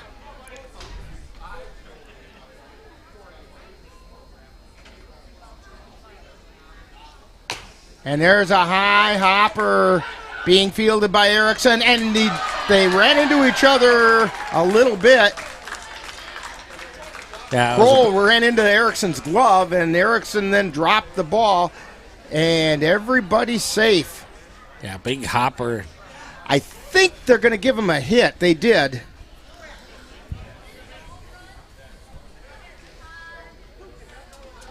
Because of the high hop.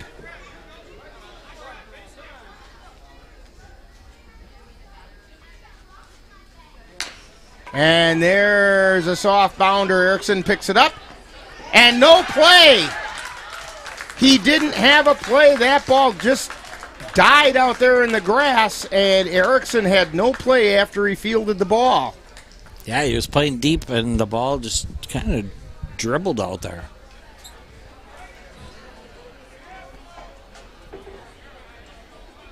Third baseman Mike Ballard.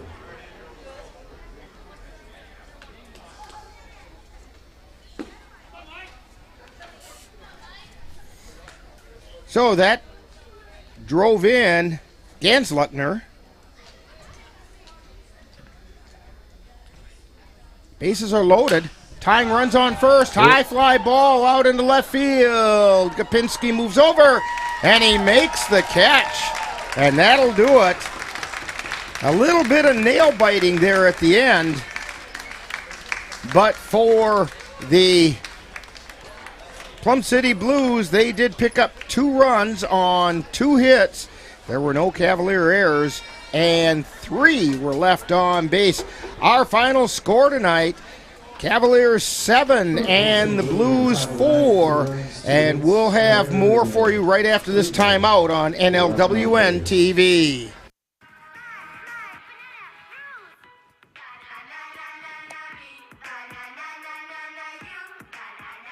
Losing the fear of looking foolish comes with age.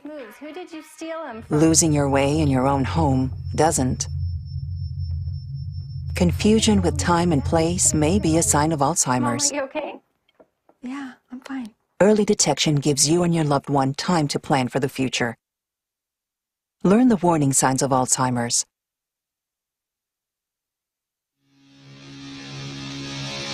You've been watching Eau Claire Cavalier Baseball on NLWN-TV. This copyrighted presentation has been a production of the Northern Light Webcasting Network in conjunction with the Eau Claire Cavaliers and is intended for the enjoyment of the viewing and listening audience.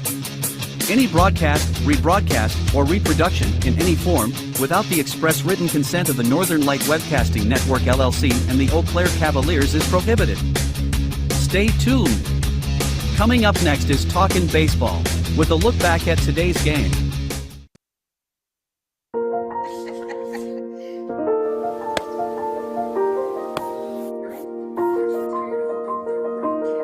Hey, honey. We thought we'd try something new. Family art hour. What do you think? You got jokes. You're funny.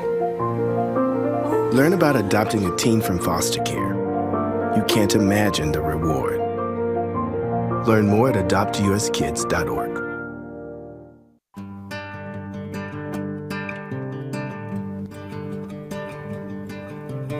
Time now for Talkin' Baseball with a wrap-up of today's Eau Claire Cavalier game. And now, back out to the ballpark. And we're back here at Carson Park, where the Cavaliers have come away 7-4 winners over the Plum City Blues.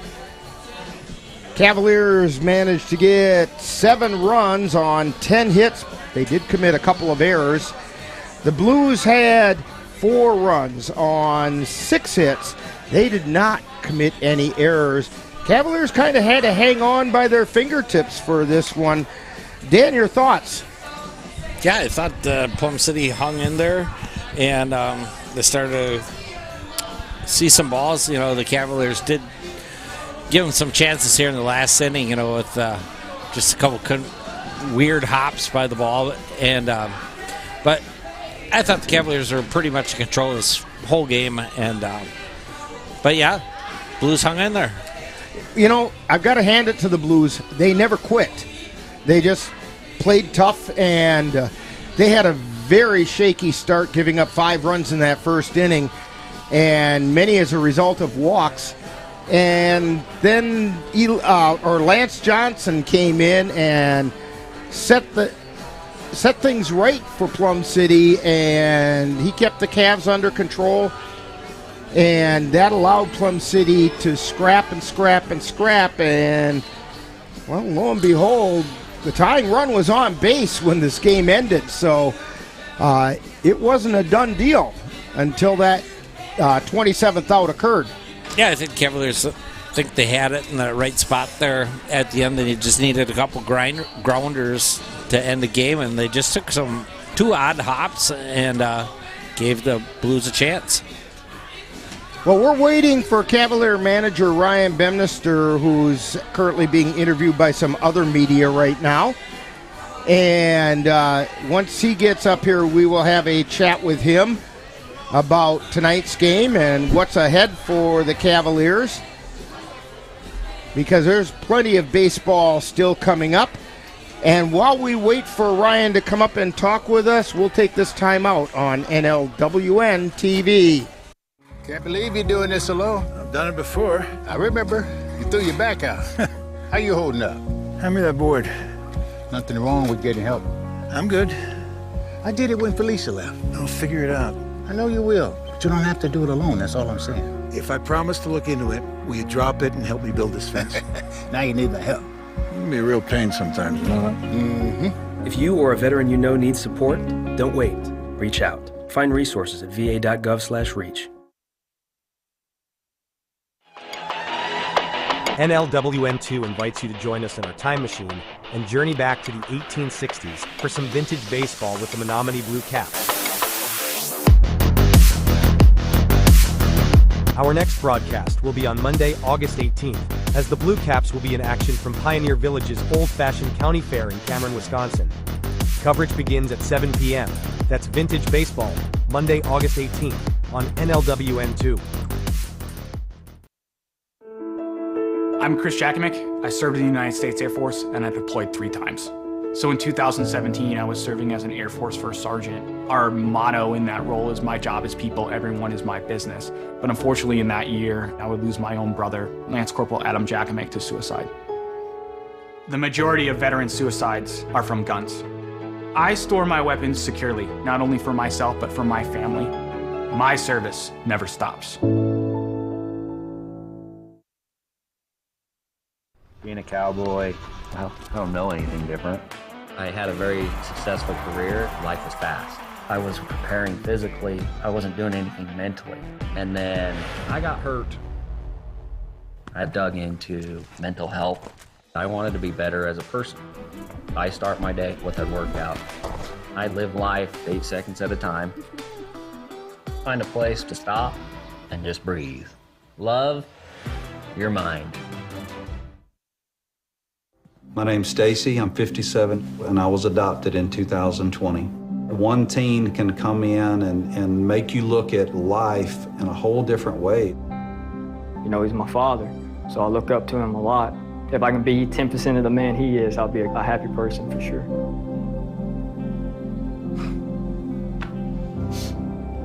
Learn about adopting a teen from foster care. You can't imagine the reward. Visit adoptuskids.org.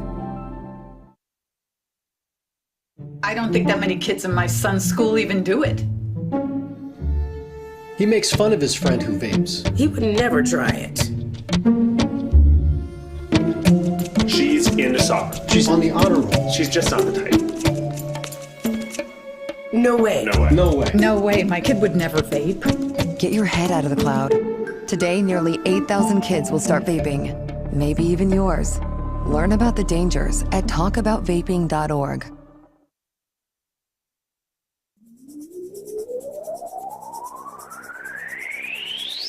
You're tuned to the Northern Light Webcasting Network and NLWN-TV. We use advertising revenue to make this service available to you. If you have a business and would like to get your message out to our ever-increasing audience, give us a call at 715-563-1749. We will be happy to discuss our budget-friendly advertising packages with you. Get your business noticed on the Northern Light Webcasting Network and NLWN-TV by calling 715-563-1749. Let NLWN-TV take you out to the ballgame.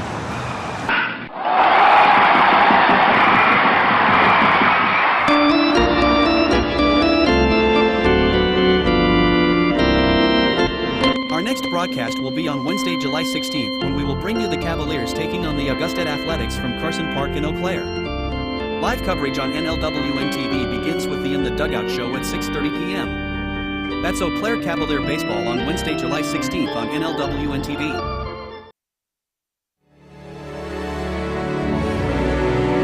The Eau Claire Cavaliers would like to take veterans out to the ball game. That's right. As a thank you for your service, any veteran of the United States military can receive a lifetime pass for free admission to all Cavalier home games.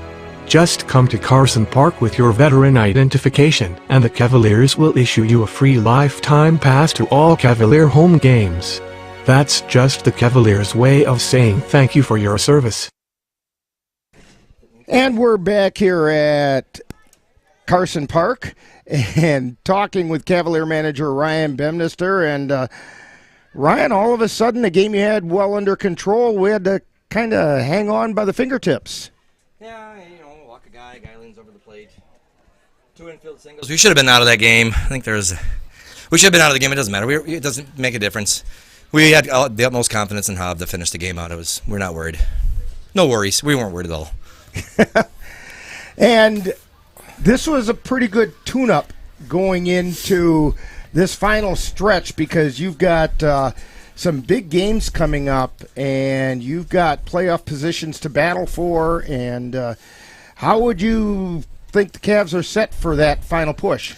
I was really glad to see the approach on the plate and guys breaking out of a couple little slumps here and there. So it's just good to see that going into the conference stuff on Wednesday and Saturday. So I'm very happy with the way we approached the plate today and saw good pitching and attacked it. So I'm happy. Yeah, and you got to hand it to Plum City.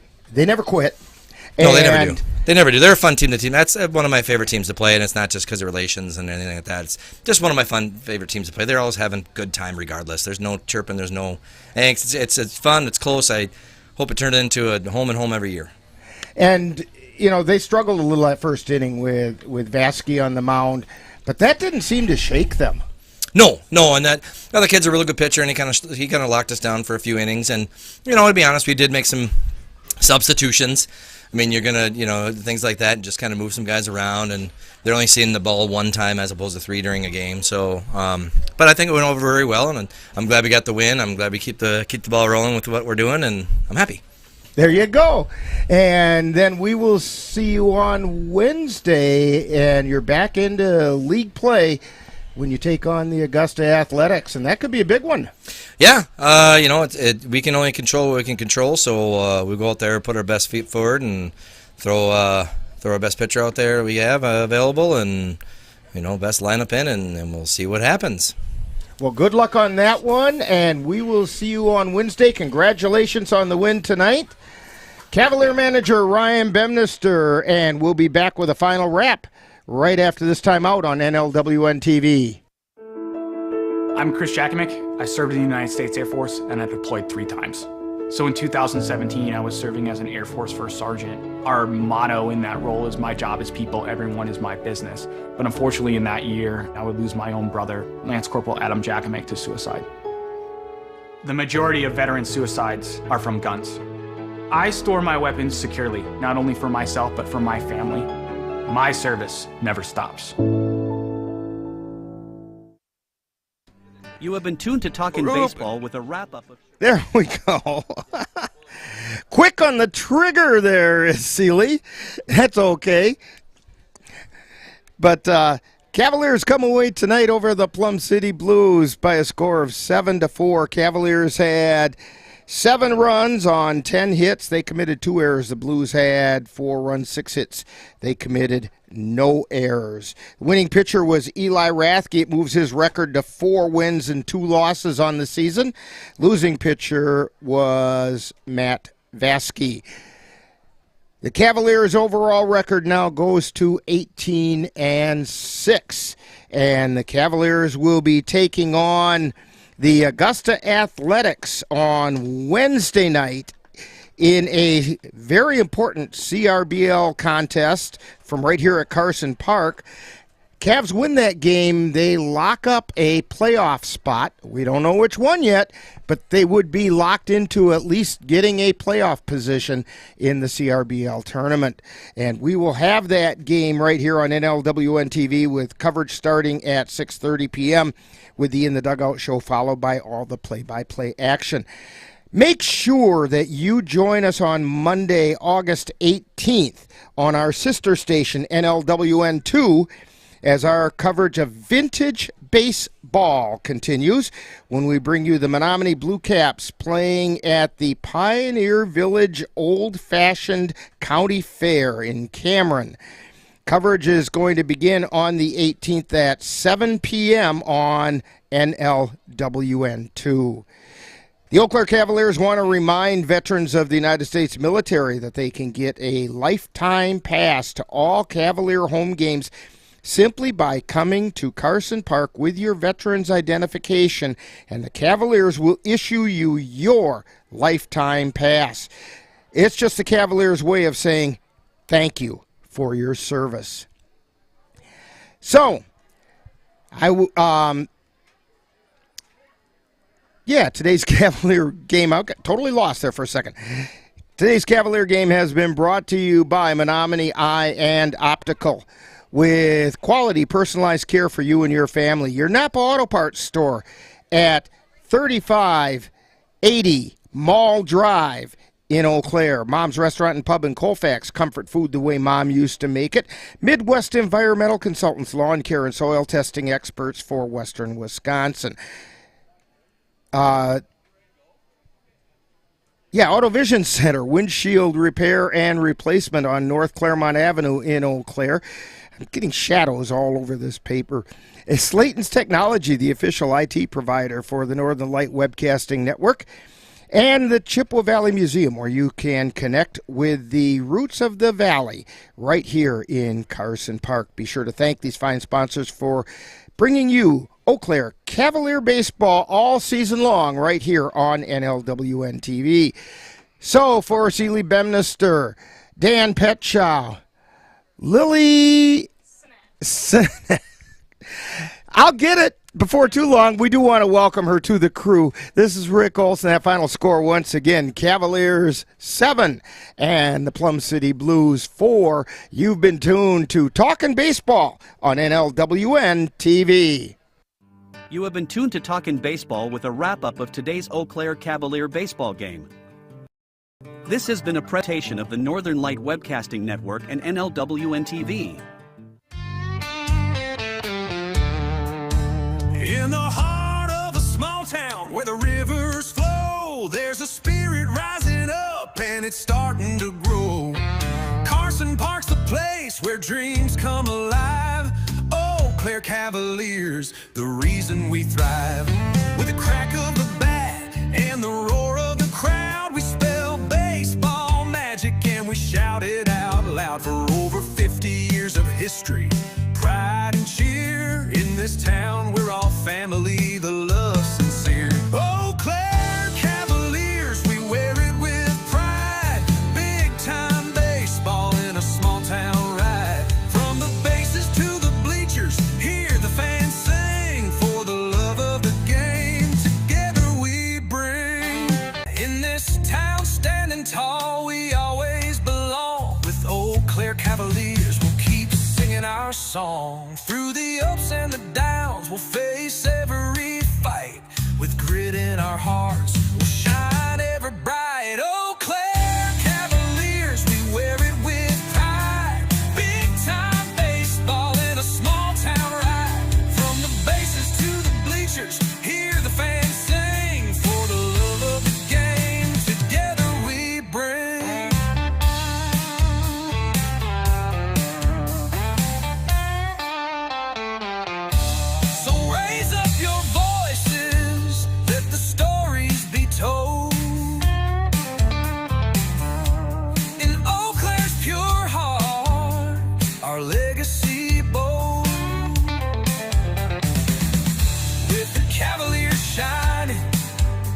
like stars in the night. Big time in a small town, forever in our sight.